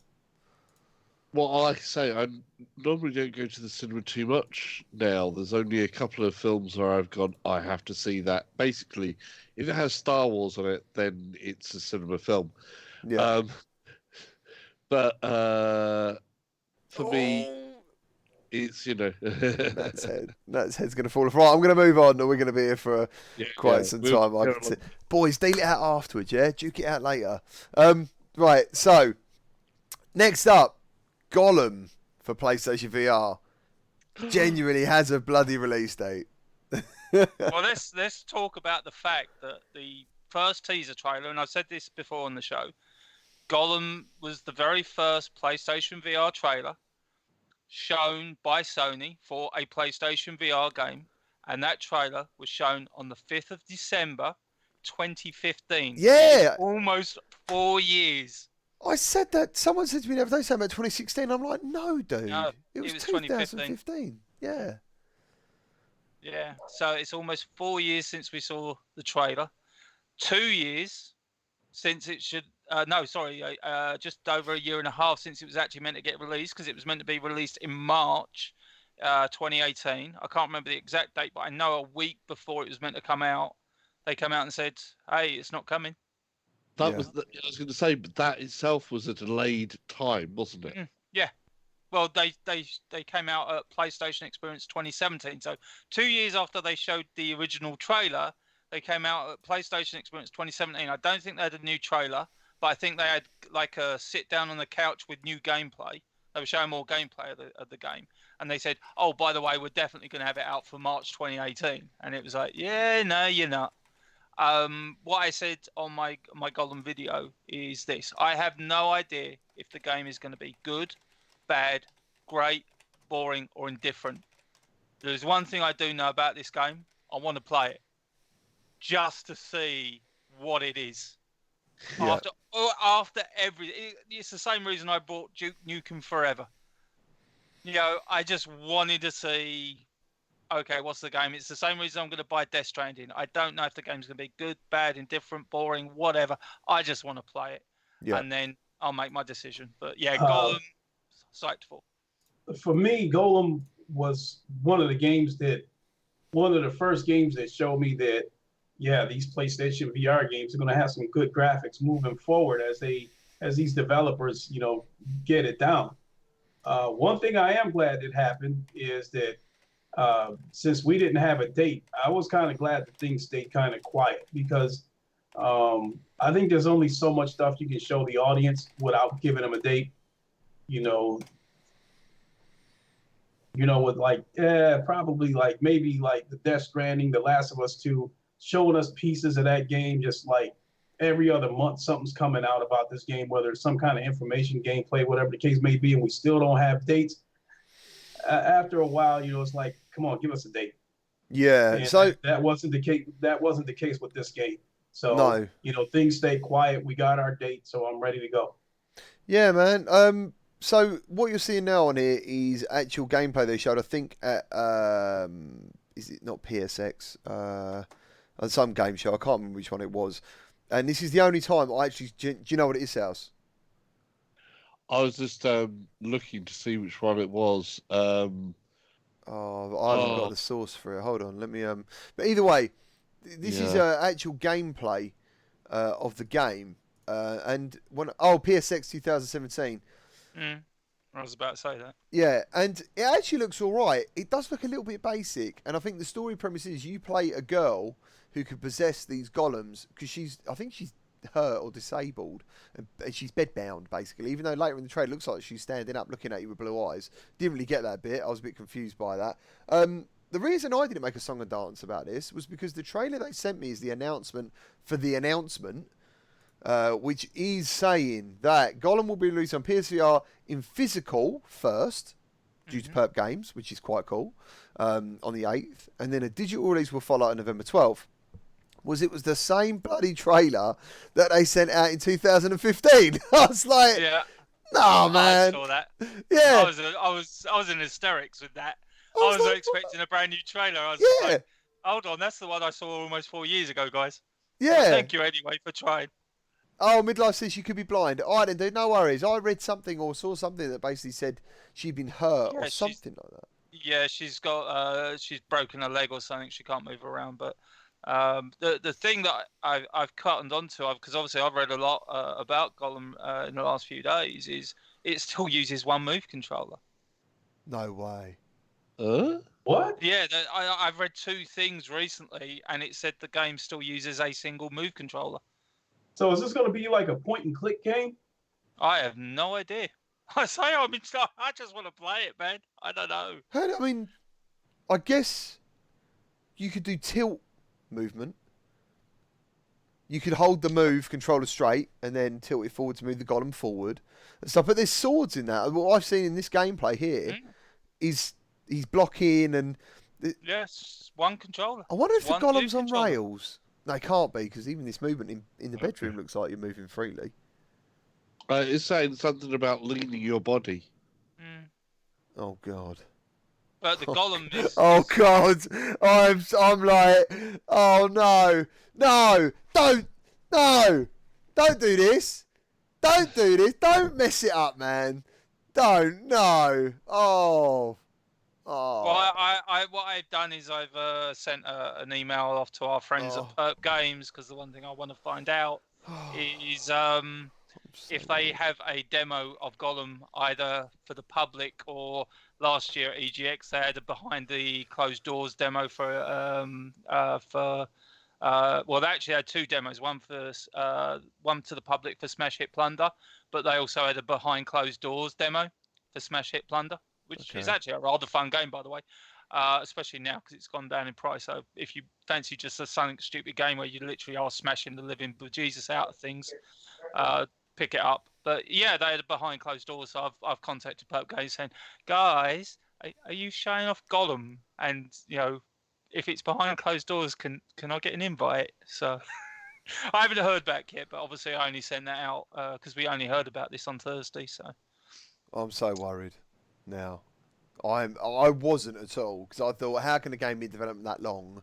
See all the I mean, unless they're just not looking at any other video games, they're blinders like that, which is what worries me with some developers. Because the thing is, you need to reach out to the community, because it's like I spoke to Aspire One. They might be doing something with me where I can help them do some bits. Like, we've got so much gameplay experience, and funny enough, that game you bring up, Smash It Plunder, I might as well say it now. Me and a developer met, and I've never really said about the game, but it was that game. I met her, we played, and I could not get on with the control scheme. First of all, I didn't get it. Like, I got the moves, and I stood there, and I was like, I want to walk through that door, but I'm not getting to the door. I couldn't really, and I was like, how do I do this? She went, oh, you got to do this movement. I said, oh, okay, no worries. I got through the door, and then I tried to do something else, and it didn't work. And I was like, I'm not being funny. I'm not getting these controls. Like, they're just not. And I said, and I play a lot of games. She went, that's probably the problem, that you play too many VR games. And I was like, okay, I've never. How's that a problem? I don't know. I was like, all right, no worries. Thanks very much, And I just thought, well, good luck. And I played the game, and yeah, like it was all right. It wasn't worth £25. I'm sorry. I like the developer. I was like you. I met the developer and a partner, and it was just like, yeah, we're bringing this out. And I've got to admit, when they came out and it got launched at $24.99, I was like, really? You're launching this at $24.99? It's like, no, this is and I think you can pick it up for £10 physically now. Right. I don't know what the price is digital, but it's like, no, listen, even though there's a lot of stuff to do, you've got one trick in your thing, which is that you literally smash stuff and you pick up loot. And it's like, no, it's a £10 game. So, like I say, it's fun. And to be honest, if you've got a kid, they'll most probably enjoy it. And the fact the person on the outside plays with the person in VR, don't they? As far as I remember, it's like a three. There is that option, yeah. There's like what's the thing? Like a top-down 3D view of the game from the outside, and then the person inside is obviously first person. Yeah, they can help you. So yeah, that's. But yeah, I like to say, we were told a few years ago, one move controller, and it might just be the sites I've read are just copying that point. But the sites I've read about it, and like I said, I did an awful looking before I did my video, and it's like, I didn't say about the one move controller in my video, but it's like, no, they're still saying it's just controls with one move controller. That is so scary. I'm so panicking. Dark, yeah, I think all of us guys I always do videos of EGX. You do South, don't you? You always do a video of EGX and stuff. Yeah, I will probably have my 360 camera with me again, depending on who's around on the Saturday. Well, hopefully I'll be meeting up with yourself again. Maybe another quick sit round the 360 camera, have a quick, a little bit of pint. Not as much as a pint as the last time. I think we spent pretty much the day with some developers just having a drink. But we might be able to have a bit of a drink and a bit of a natter around the 360 camera. So anybody would be able to put on their VR headset, get in there and just go, oh, that's GT there, and oh, that's there. That's it, man. We might do that. We're all here. Nocturnal Wolf says, bring Lincoln into the show. I want to know what he's all about. I'm pretty sure Lincoln actually has his mic muted in between what we're talking about. I do, but more than anything, I don't want to interrupt someone when they're saying something. Dude, you can. I know. Please. Yeah, man. Like, we always want your input. It's always welcome. You're a fantastic talker. You know what I mean? I know you are, and I know you got a lot to say. Are you looking forward to this? And what do you think about hearing that move controller business? That's a little bit shocking, but no less, I'm still looking forward to the game. It still looks interesting. Yeah. In the sword play, I kind of hope there's different levels to it. I hope it, gets a little bit tougher as you progress in the game, because what they showed right there looked like it wasn't too hard to block some of those incoming shots. But I hope it's something that gets a little bit more challenging as you progress in the game. Yeah, I'll tell you what. If Lincoln was he is very polite. You got cold yogurt said, well, now you can drink and play Golem at the same time. So maybe all the developers are alcoholics. Who knows? We don't know. Well, one thing we can be assured of is the music will be outstanding. Talk to me. Why's that? Marty O'Donnell's. Halo. Oh, wow. Really? Awesome. Yeah. Okay, that's cool. That's what I mean. If the game's rubbish, I'll just turn off the headset and just listen to the soundtrack. That'd be great. Well, you've already got a soundtrack to listen to. What's that? Because they've done a pre-game. They've done a prequel soundtrack. So the soundtrack's out before the game? No. There's a prequel soundtrack. It has themes associated with Golem. Hold on, I'll just try and get the album title for you. You carry on talking. I'll look for this album title. There you go. Ham saying, can you bring Lincoln around EGX via Skype? It would be good to see him there. What he probably means by that is if there be some kind of AR glasses demonstration there, probably wants to see me get triggered and start talking about AR glasses and the extinction of the smartphone and all that good stuff.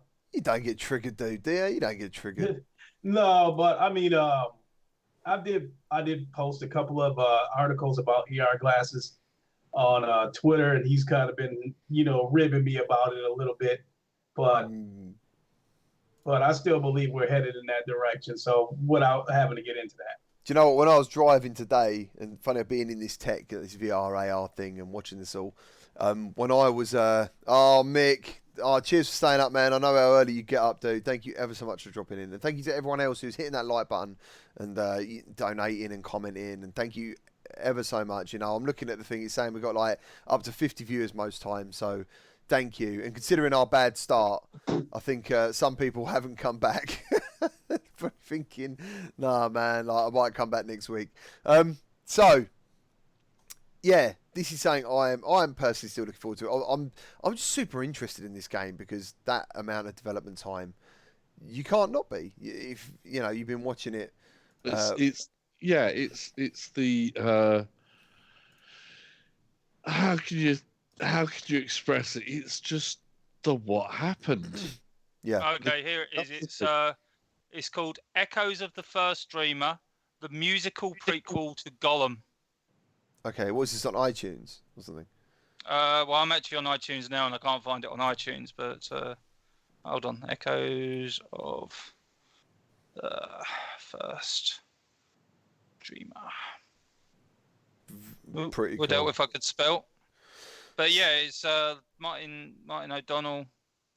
Yeah, it don't look like it's on iTunes anymore. I know it used to be because I listened to it on iTunes.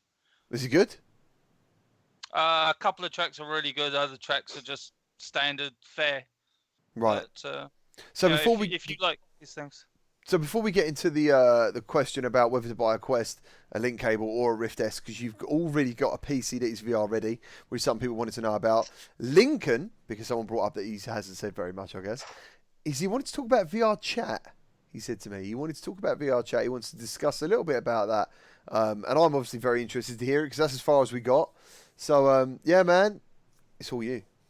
All right, that way. Oh, yeah. I would consider VR Link Rec Room ×5. There's a ton of content there. I do like with the avatars, you can create full body avatars instead of these floating torsos that you might see on Rec Room and floating hands. There's like full body avatars there. There's a ton of content there. I mean, my son has just been playing this game nonstop. And the thing that caught my eye is there's a Beat Saber game on it. Okay. With music, with well-known music. I wouldn't advise anyone to stream it because if you go through, Twitch, the songs is probably going to get muted out, or you could very well get blocked on YouTube. But there is music there, and it's a lot like it's basically is Beat Saber. It's called Pyro Beat Saber. You even have the Darth Maul saber, the nice. One single staff like Beat Saber. So there's a lot of content there, a ton of it. It's also on the Oculus Quest as well, but the Beat Saber part isn't on there. So it is free. So I would say go ahead and check it out. I absolutely love VR chat. I've been in there twice. I met Kermit the Frog. We become really good friends. I've become a Transformer. I was Sephiroth from Final Fantasy. I had a hash brown keep telling me to shut up when I was in the cinema. Like, I'd made a video on it. I met a talking milk carton. He sounded like a talking milk carton. It was genuinely an unforgettable experience. A talking milk carton is supposed Everyone, to. I know, but he does, man. Like, I said to him, like, what are you up to? And he went, you know, man, I'm just, I don't know what he was saying to me. Like, he was just up to, he's putting some candles on the cake. He was putting some logs on the fire. He was just, like, explaining what he was doing. And I was like, mate, you sound like a milk carton. Like, if I met Hagrid, an N64 version of Hagrid, who could do backflips. I was like, this is amazing. Like, this is super, super surreal, and it's fantastic. Yeah, and funny enough, that's one of my favourite videos. As well, actually, is can you build things in VR chat? You can build things in VR chat. In fact, there's things that can be imported, and there are things that can actually be sold in VR chat. Yeah, I played a game in there. You know, it's VR chat is really growing too, because the first time I stepped in there, it was a desert, but it's definitely growing because there's a lot of people in there now. Yeah, it's packed, dude. Like, there's a couple of places you go. Isn't there like the open rain bar place you go to, and everyone sort of meets there? There's like a big bedroom, and it's got like an open area, and it rains, but you're in space. That seems to be one. Basically, when you go into VR chat, you can choose different places you go, and you'll see the amount of people in there or using that, so you know what the most popular places are. Yeah, yeah, and usually I jump into the most popular places to see what's going on, and yeah, I didn't import nothing dark. There is hundreds of avatars in there. Like, everything I could think of was in there, pretty much. Cloud, Iron Man, like all the famous things you could be, Naruto, like anime. There's stuff. There's loads of stuff. There's also a bit of a dark side to VR chat, I found. Bit of the sexy stuff going on in there. That's a bit weird. You have to sort of like just go, all right, whatever, get on with it. Flying, you know what I mean? There's all that stuff going on, which is cool. Like, if they're happy, I love it. You know, but if you go over there and say hello to them, they're like... There's also now digital marketplace stuff that's going on in there as well. So it's getting its own digital items together. Okay. So I think there's like 3 different marketplaces that was happening, which is the same run of things. But they have like stalls where people have made things. Like, so it's kind of got I think they've got a bit of a Second Life vibe happening with some of that stuff. Yeah. As well. So they are actually trying to get people who are creating content and whatever making unique things. Now, Ham said haptic pants are coming. You know, I would love to laugh at that, but I would not be surprised if it happens. It's all about haptic pants. No, that's just not going. Well, that video I done the other day, he was talking about that skin that had the haptic feedback. Oh, the new stuff, yeah, the which they're using for some gloves things you've probably seen, where it's like a little filament and then it comes over and then it just literally attaches to your fingertips. Yeah. There's just a wire that comes through there, and whatever it's supposed to basically produce the feeling on your fingertips for the haptics. Yeah, that's it, man. Yeah, and can Lincoln... Right, so if anyone thinks Lincoln's actually looking at a screen now, he's not. He's got AR glasses on right now. Like, he's in the future, dude. Like, what is the year where you are, Lincoln? I can't remember. It's 2030. What is it? I can't remember. I don't know. I'm just... Oh, man. That's cool. Punch up a number on the dial. There was a thing that got done in Discord as well, where Ham was sort of like, so can Lincoln really see the future? And of course, my answer was he can, but he thinks it's cheating if he uses that ability, so he doesn't do it. Wow. But, you know... That's fair enough. So it's going to be funny, though. It's going to be funny, though, when you tap your glasses like this and make a phone call, and then you're going to look back and say, Lincoln was right. Oh, no disputing that it will happen. It's just at what point it becomes that way. It goes that way. I mean, when Google tried it, obviously, first of all, Google Glass, where you could already do that. I'm sorry, so. Oh no, I just saw that. Yeah, you just read that. Yeah, that was awesome. Lincoln is a augmented reality. He's not really in that room right now. Like, yeah.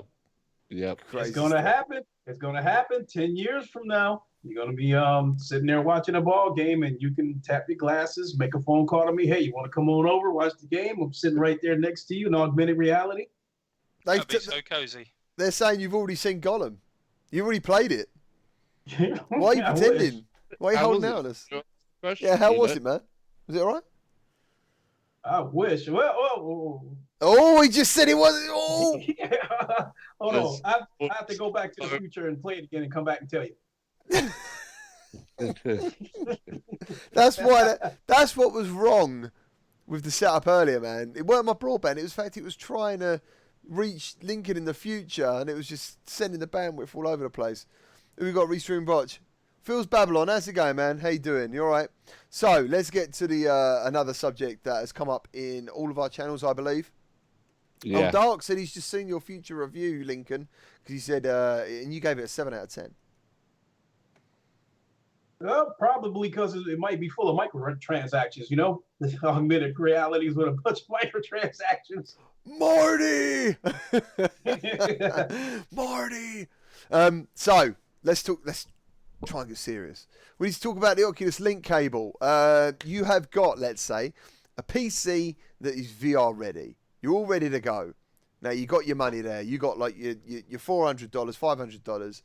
And you're like, dude, do I go and buy a RiftS? Or do I buy an Oculus Quest with a link cable? And I'm going to chuck this over to Lincoln first, because he's on a bit of a roll here, being from the future. He obviously knows the outcome. I'm somewhat in that situation right now. We do have an Oculus Quest, and when I bought my son a PC, I gave him my CV1, but he wants an Oculus Quest because there is a noticeable difference in the visuals. And I was all set to go ahead and get him an Oculus Rift S, but upon learning that there's going to be an Oculus Link cable to connect your Quest to a PC, now I'm telling him, hold off and wait. Right. But you've got a Rift S and a CV1 though already, haven't you? Yes. Yeah. And he must, I like the Rift S. So does my son. It's more comfortable. The visuals are a little bit better. The colors are still a little bit better on the CV1. And the God rays, though, I've heard the God rays are non-diminished in comparison.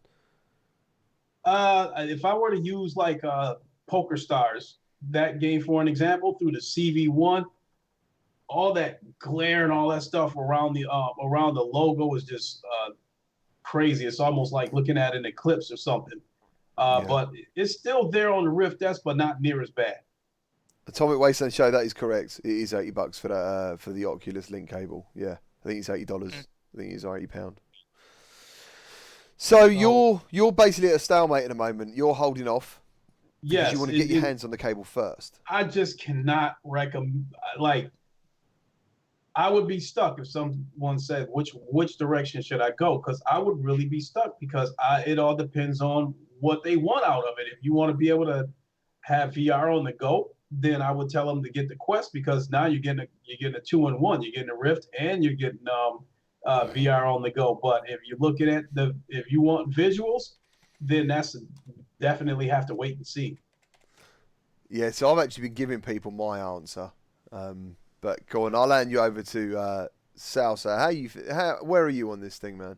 Where am I? I'm in a half-half. I think it very much depends on what type of games you're playing.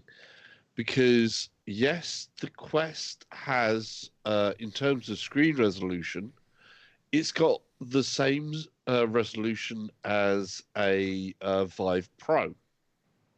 Yeah? You're talking about a $400 or a £400 headset that has the same screen space as a Rift Pro. $1,000 worth of headset by itself. So that's pretty epic. The downside of that is it's 72 hertz, not 90. Mm-hmm. And instead of you using a straight up HDMI or display port straight through to the headset, it's not doing that. It's like going, okay, on your PC, it's taking that to the if anyone has seen an Oculus Mirror video before it's gone out, will be familiar with the two processed view windows where it's got the shape on it. It's basically taking that view and encoding that as a video stream and then sending it down the USB cable where the Quest will then decode that video and play it back into the headset. At a lesser quality. At a slightly lesser quality. Yes, that's something that not many people seem to talk about. It's like that foveated rendering thing where they've managed to keep the centre part of the picture as it was, I believe, as it should be. But the outside is going to be how they get ahead of themselves to keep the decoding up. But the reason it's not going to be, it's not like foveated rendering in that way. The reason why I bring it up is dependent on the games that you play. So I need to see how their compression ratios and everything else deals with different game types. Because if I'm focused on playing a car game, like I was playing car games last night, I was playing Dirt Rally, and I was playing Assetto Corsa Competizione. Now, when you encode video games to go over the internet, you'll see it on my playback. What you see is not as sharp as what we see when we're playing it natively on our headsets. You lose details because of how the encoding is done. To get fast encoding means that you drop certain elements of detail from an image. So if I'm just all about wanting to have that extra resolution for my driving game or my fast motion game, I can end up losing detail. You see it with Twitch streams and other games when you're watching gameplay that's got lightning fast movement, that you get sometimes that blurred edge type thing going on where you lose the crispness of detail, that you go, well, when I'm playing it on my own screen, it always seems a little bit more crisp than when I'm watching someone who's streaming something. And that's all about how the video is encoded and stuff like that. And that's where this may not be for you if you are playing a certain type of game or the other. And it really does depend on what they do there. And that's what I want to be able to see, if it can live to the right quality and do that. And I know obviously the price of the cable that they're bringing for this $80 or probably £80 cable is also a thing where people will go, well, this is just a USB 3 cable. Why does it cost $80? Why cable costs that much? And the answer is that it's not a normal USB 3 cable. A normal USB 3 cable has a maximum length of 2 meters. And that's because signal breaks up past that. Now, you can get power adapted ones that will send on for even longer distance, but they're really pricey as well. This is kind of a very odd hybrid. You can also get like what this does as well. It's a fiber optic USB 3 cable. So the bit that's going to be taking all of the data is actually a fiber optic cable. So converting that across, the part that's going to supply the power, that cable does hold power. So if you're playing a game, it can send that down. It's going to be 5 meters long, I believe. Yeah, 5 meters. Has to be 5 meters. Yeah. Yeah, it is 5 meters. They've already confirmed it. Yep. So what it is that it's a fiber optic cable. Now, there are fiber optic USB 3 cable converters.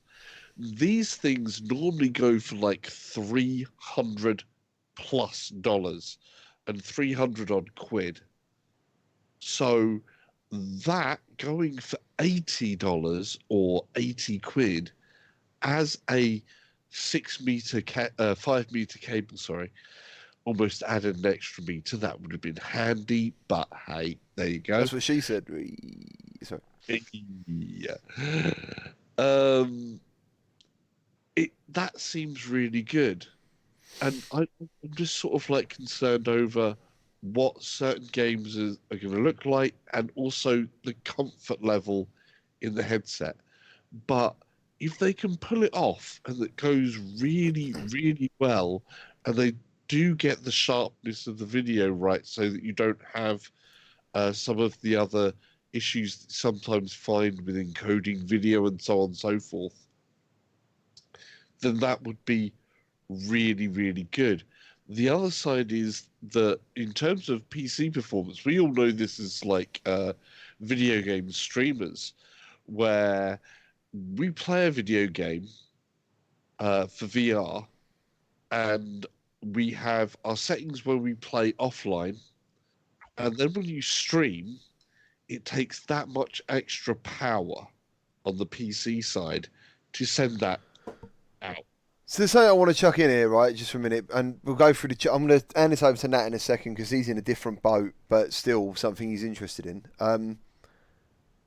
Does this require even more power than a normal? So do you know what I'm saying? So talking about a PC VR rig, yeah. If you're basically, it sounds like to me, you're playing the game, yeah. It needs that much power. You also need to run a program that's going to encode the game. Yeah, the game or the game imagery, the images from the game and the sound. Yeah, that's done on the PC, then sent to the Quest, which then handles the decode inside of it.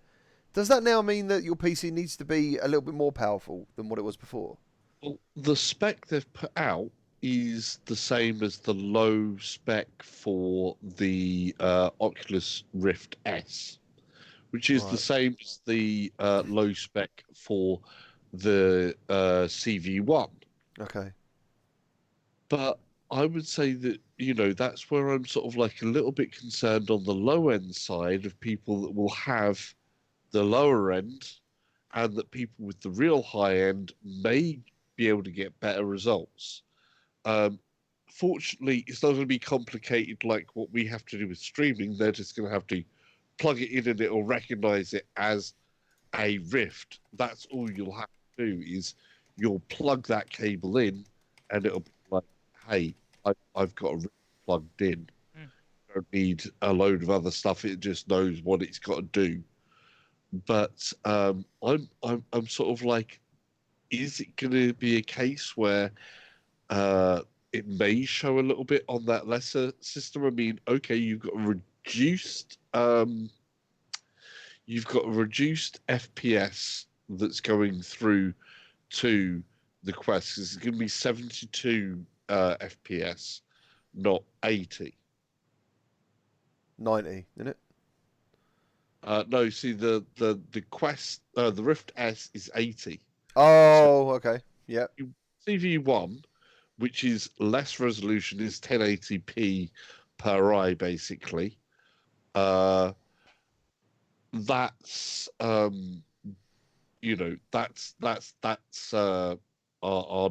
90. Nocturnal Wolf is basically saying exactly what you're saying most of the time. He's clued up. Yeah. Yeah. So it's sort of like it's very much dependent on that. So they've reduced the power that the PC may need for that encoding space because it's going to the Quest. Lesser FPS. Yeah. So again, it's we've all played the Quest. If it's solid on that, that 72. That's going to be fine for motion sickness. I've not got a problem with that. No. But it's, again, depending on what you play and what you're going to find as a usage case. So let's go for Nat's thoughts on this one. Nat hasn't got a PC, VR ready PC, have you, at the moment? No, I haven't. But obviously, I will be looking at it. But I'm a little bit short of funds, so as I say, I will have to be frugal with my money. I got a couple points. So bringing up the point that Salsa made, that as far as we understand it, that the VR Link or the Oculus Link system will identify the Oculus Quest as a Oculus Rift. Well, the thing is, you've still got a processor in the Oculus Quest. My thought is that likelihood is they're going to use that processor to assist, just to give it a little bit of a boost. It doesn't need to do a lot, so I can see that being a lot. And we've got people that have had hands-on with the actual Link system at OC6.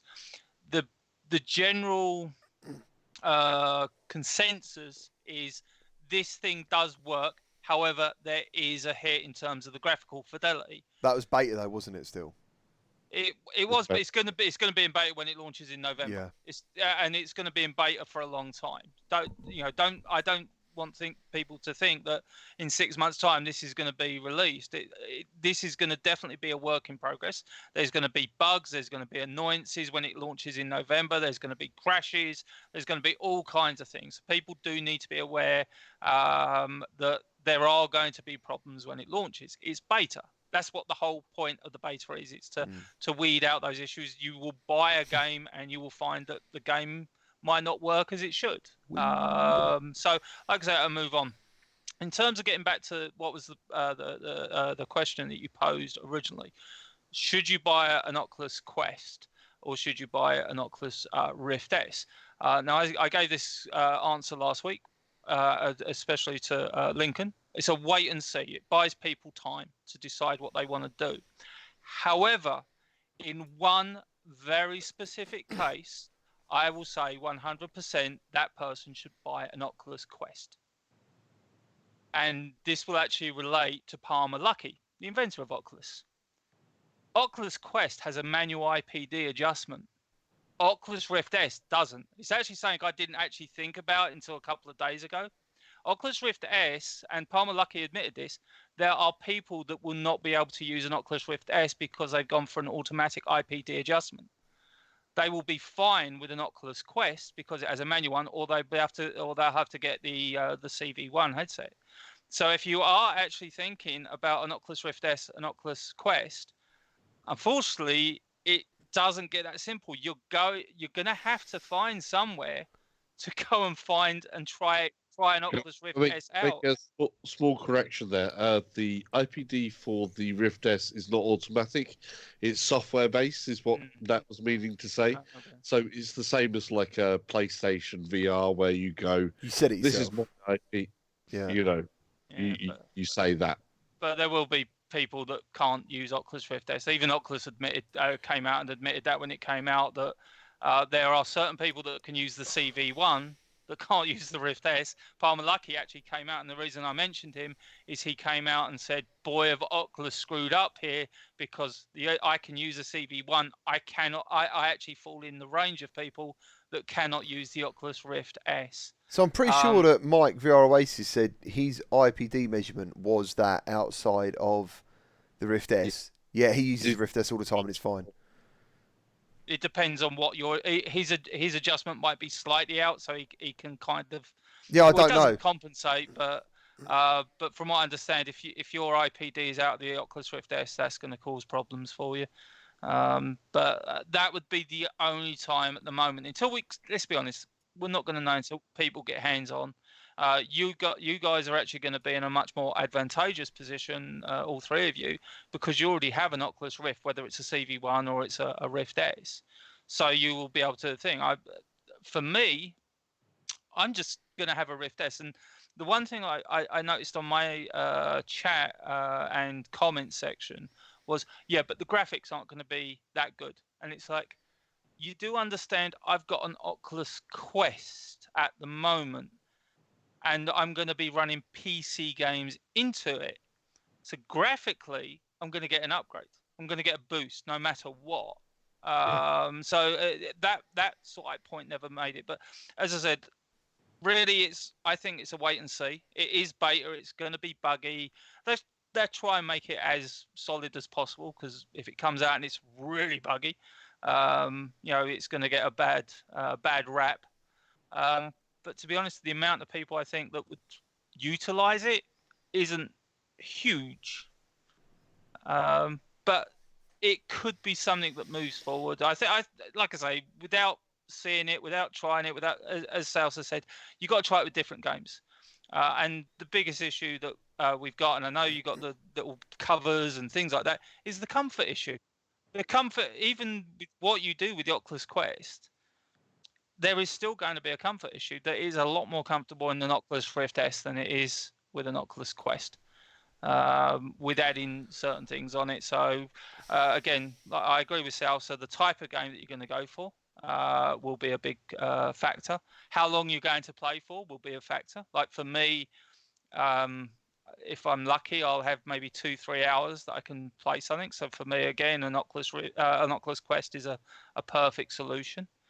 I would say if you can try an Oculus Rift S and see if you're fine for the IPD side of it, and like I say, that's the only unfortunate thing. You're have to find somewhere that's actually got a demo unit of Oculus Rift S, or a friend that's got one, so you can try it and see if you're okay.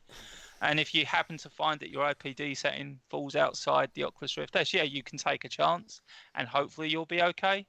But you know that with an Oculus Quest, you will be okay, because the IPD manual settings that they have is the same as everything else that's already out on the marketplace. So whenever I get this question, I've used the Rift S, not majorly, but I have used it, and I spoke to other people who used it. I used it at Gamescom. Lincoln sings its praises. I thought it was very comfortable. I thought it was a marked improvement vision-wise or display-wise over the CV1. And some people are asking me now, like, I've got my money, I want to spend it now. And I'm like, do I buy a Quest? And I'm like, I'll go Rift S. For me personally, I think it's a safe bet. If the IPD isn't an issue, I think if you buy a Rift S, you're not missing out. Like, because you're buying a Quest in a way. This has only come up because people want to play PC VR games. So I'm like, okay, like, did you want a portable Quest anyway? Or are you thinking to yourself, well, I want to play with the Quest because what I can do there, and this is the amazing thing about it, don't ever get me wrong, I think the Quest is one of the most amazing things that ever happened, and I think this link cable with Oculus behind it is going to be brilliant. It's going to be what we need. Is it going to be as spot on? Is there going to be drops? I think there might be. I think there will be maybe a lack of visual quality in some places, but maybe you won't notice it. It's funny enough, someone had mentioned about the God Rays. You notice them when you start a game, but then you sort of forget about them as you go along. That is the same thing. It's like when you play No Man's Sky and it's blurry as hell, first of all, and then you sort of go, well, I'm used to this blur now, it's and you forget about it. So, for me personally, I think if you've got a PC VR sitting there and you're ready and you're like, what do I do? Do I get a Quest or do I get a Rift CV1? And I'm like, or a Rift S, sorry. I'm like, get a Rift S. Personally, I do. I think it's a great headset from what I used of it. I was amazed at how comfy it was and how good the tracking worked, the inside-out tracking. And there is a element of risk here that you could overlook because they're not telling me they want to play Quest games. They're saying, I want a PC VR headset.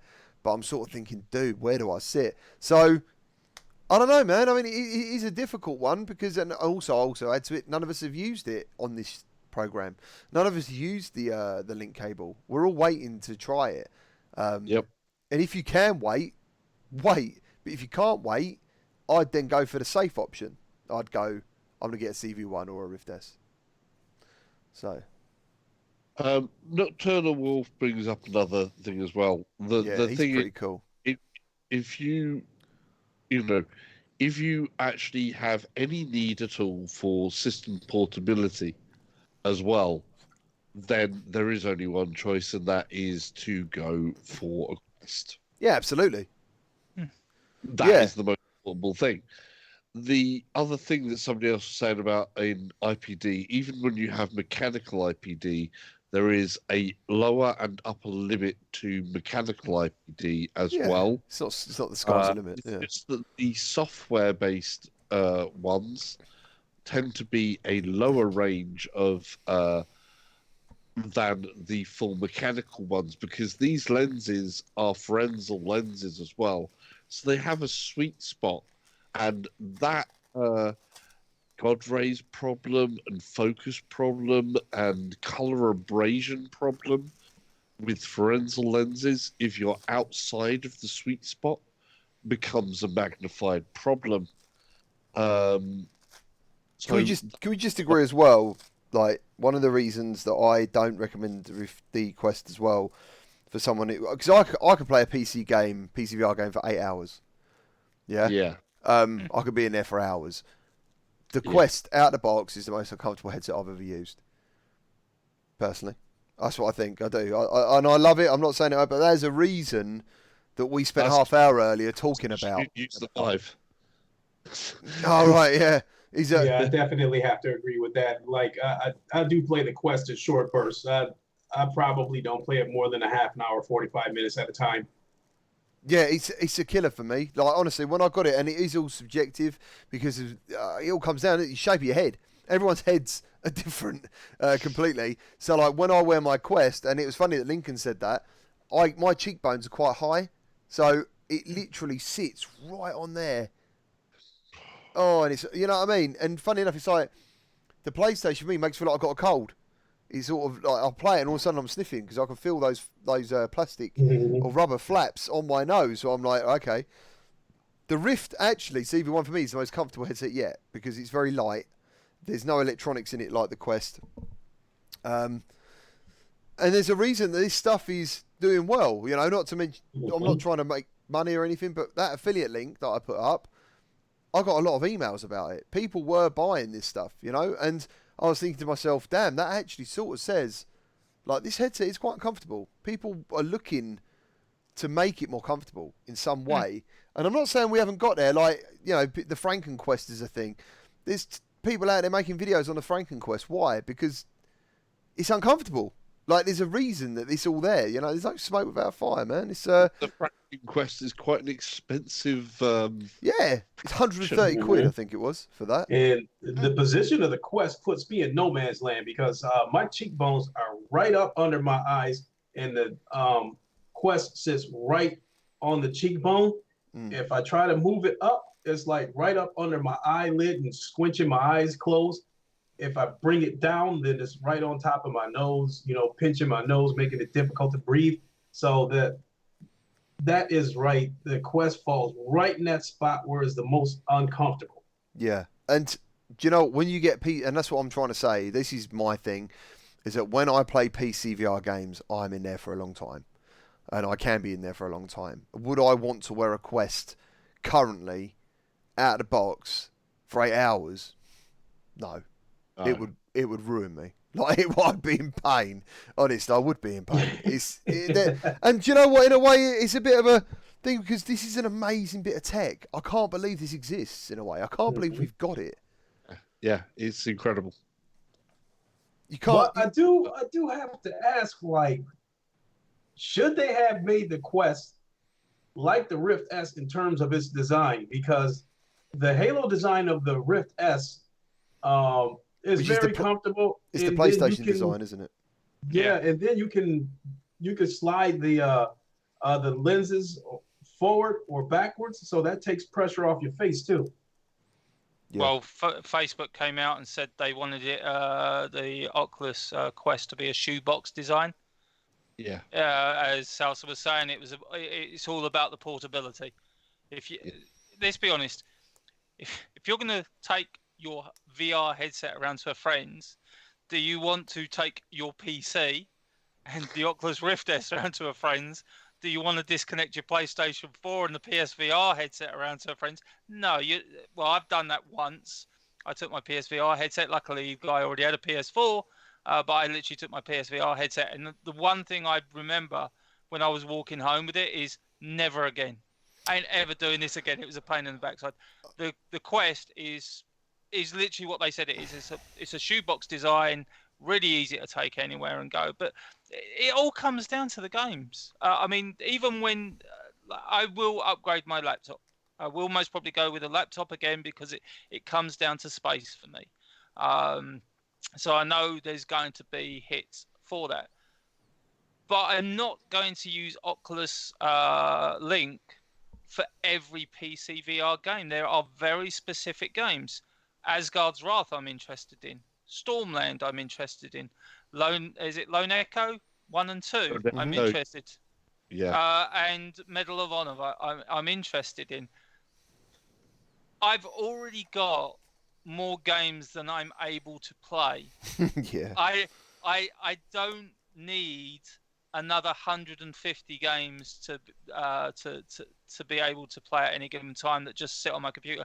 I've already got 2 games that I know are VR ready, that when I finally get ready, I'm set to go. I've got The Forest. I brought The Forest on Steam VR, so I'm ready to go with that one. And I've also got Subnautica, which is a VR ready title. So, and that's actually meant to be terrifying to play in VR.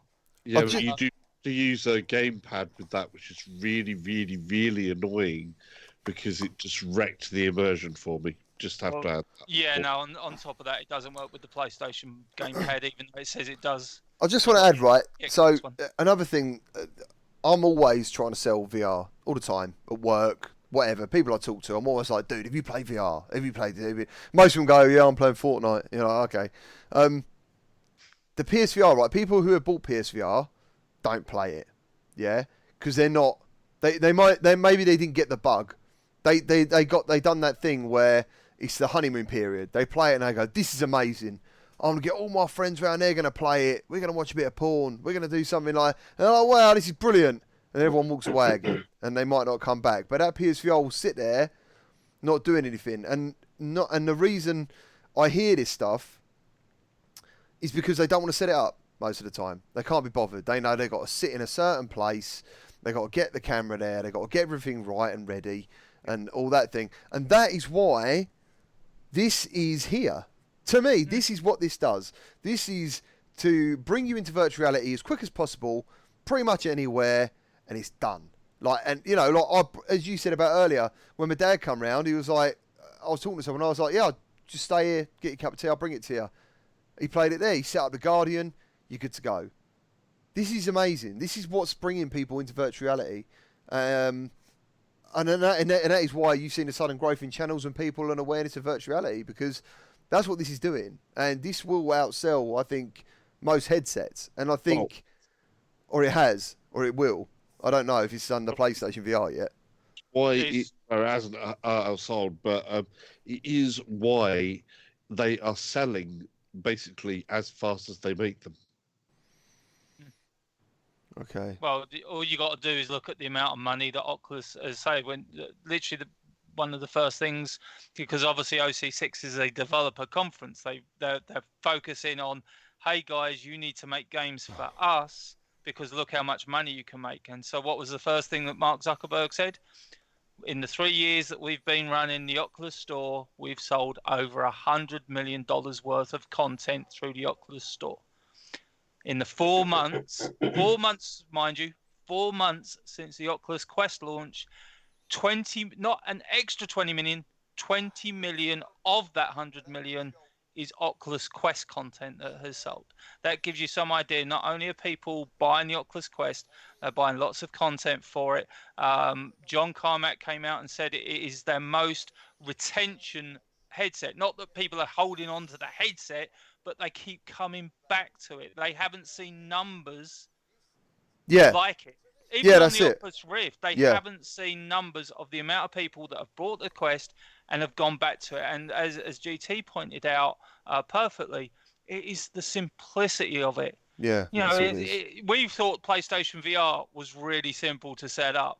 It's like this: the PlayStation VR hasn't got anything on the Oculus Quest. No headset has. Even the Oculus Rift S hasn't, because you've still got loads of PC settings you've got to worry about. And that's actually, again, you know, another point you have to bring up about, okay, you're going for Quest and Rift, I think a lot of people are going to get very surprised very quickly that Quest, you just put the headset on, you go. But with the Rift, hey, you're going to have to adjust this setting. This thing. You might have to downgrade the texture setting. You might have to downgrade this setting and stuff like that. There's a lot more complications to it. Guys, we're getting this OBS thing again. Okay. For some reason the light's gone red. And I'm getting some messages. Yeah, so guys, we might as well wrap up now. I think we've had a good run. Hopefully you've all heard our opinions on this stuff, as I know the video will come out okay because I checked the last one. Just want to thank Salsa from Salsa Ketchup VR, Nat from 7 Degrees of Gaming, Lincoln Clay from Lincoln Clay 670. I'm GT from Gamertag VR. I'm assuming you know me because I'm here. Thank you all for being here. Thank you for your likes. Thank you for your comments. Thank you for your donations. Looking forward to doing the PlayStation VR annual show, the third celebration, the third year of it being around. Yeah. So yeah, 13th. we're going to be doing that next week. Hopefully we'll have no bloody issues like this. I won't be there, but I'll send you a video. Yeah, man. Just a quickie before we put out, there's a couple of PlayStation VR titles coming out. We've got Concrete Genie coming out. It's specifically a PS4 game, but there's going to be PSVR content for it. Also, Llamasoft, if you're a fan of Polybius, Llamasoft have announced that on October the 10th, they're bringing out Minotaur Arcade Volume 1 for PS4, and it will play on PlayStation VR and includes the two Llamasoft games called Grid Runner and Goat Up that you'll be able to play. So be aware of those. Yeah. Duty stuff. What's that? Oh, yeah, on duty. Yep. Excuse me. I'd like to add something before we take off, too, about the update regarding No Man's Sky earlier this week. There is a noticeable decrease in the blur. In fact, the game looks good enough to me now where it doesn't matter to me which one I play it on. Wow. Okay, I'll check that out for sure.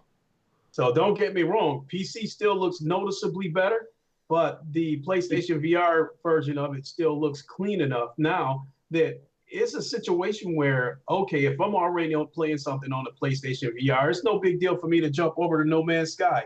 Whereas before, when all this blur was out, if I'm playing something like Firewall and then I get that urge to play No Man's Sky, then I have to go over to the PC to avoid the blur. But now it's clean enough that it doesn't matter.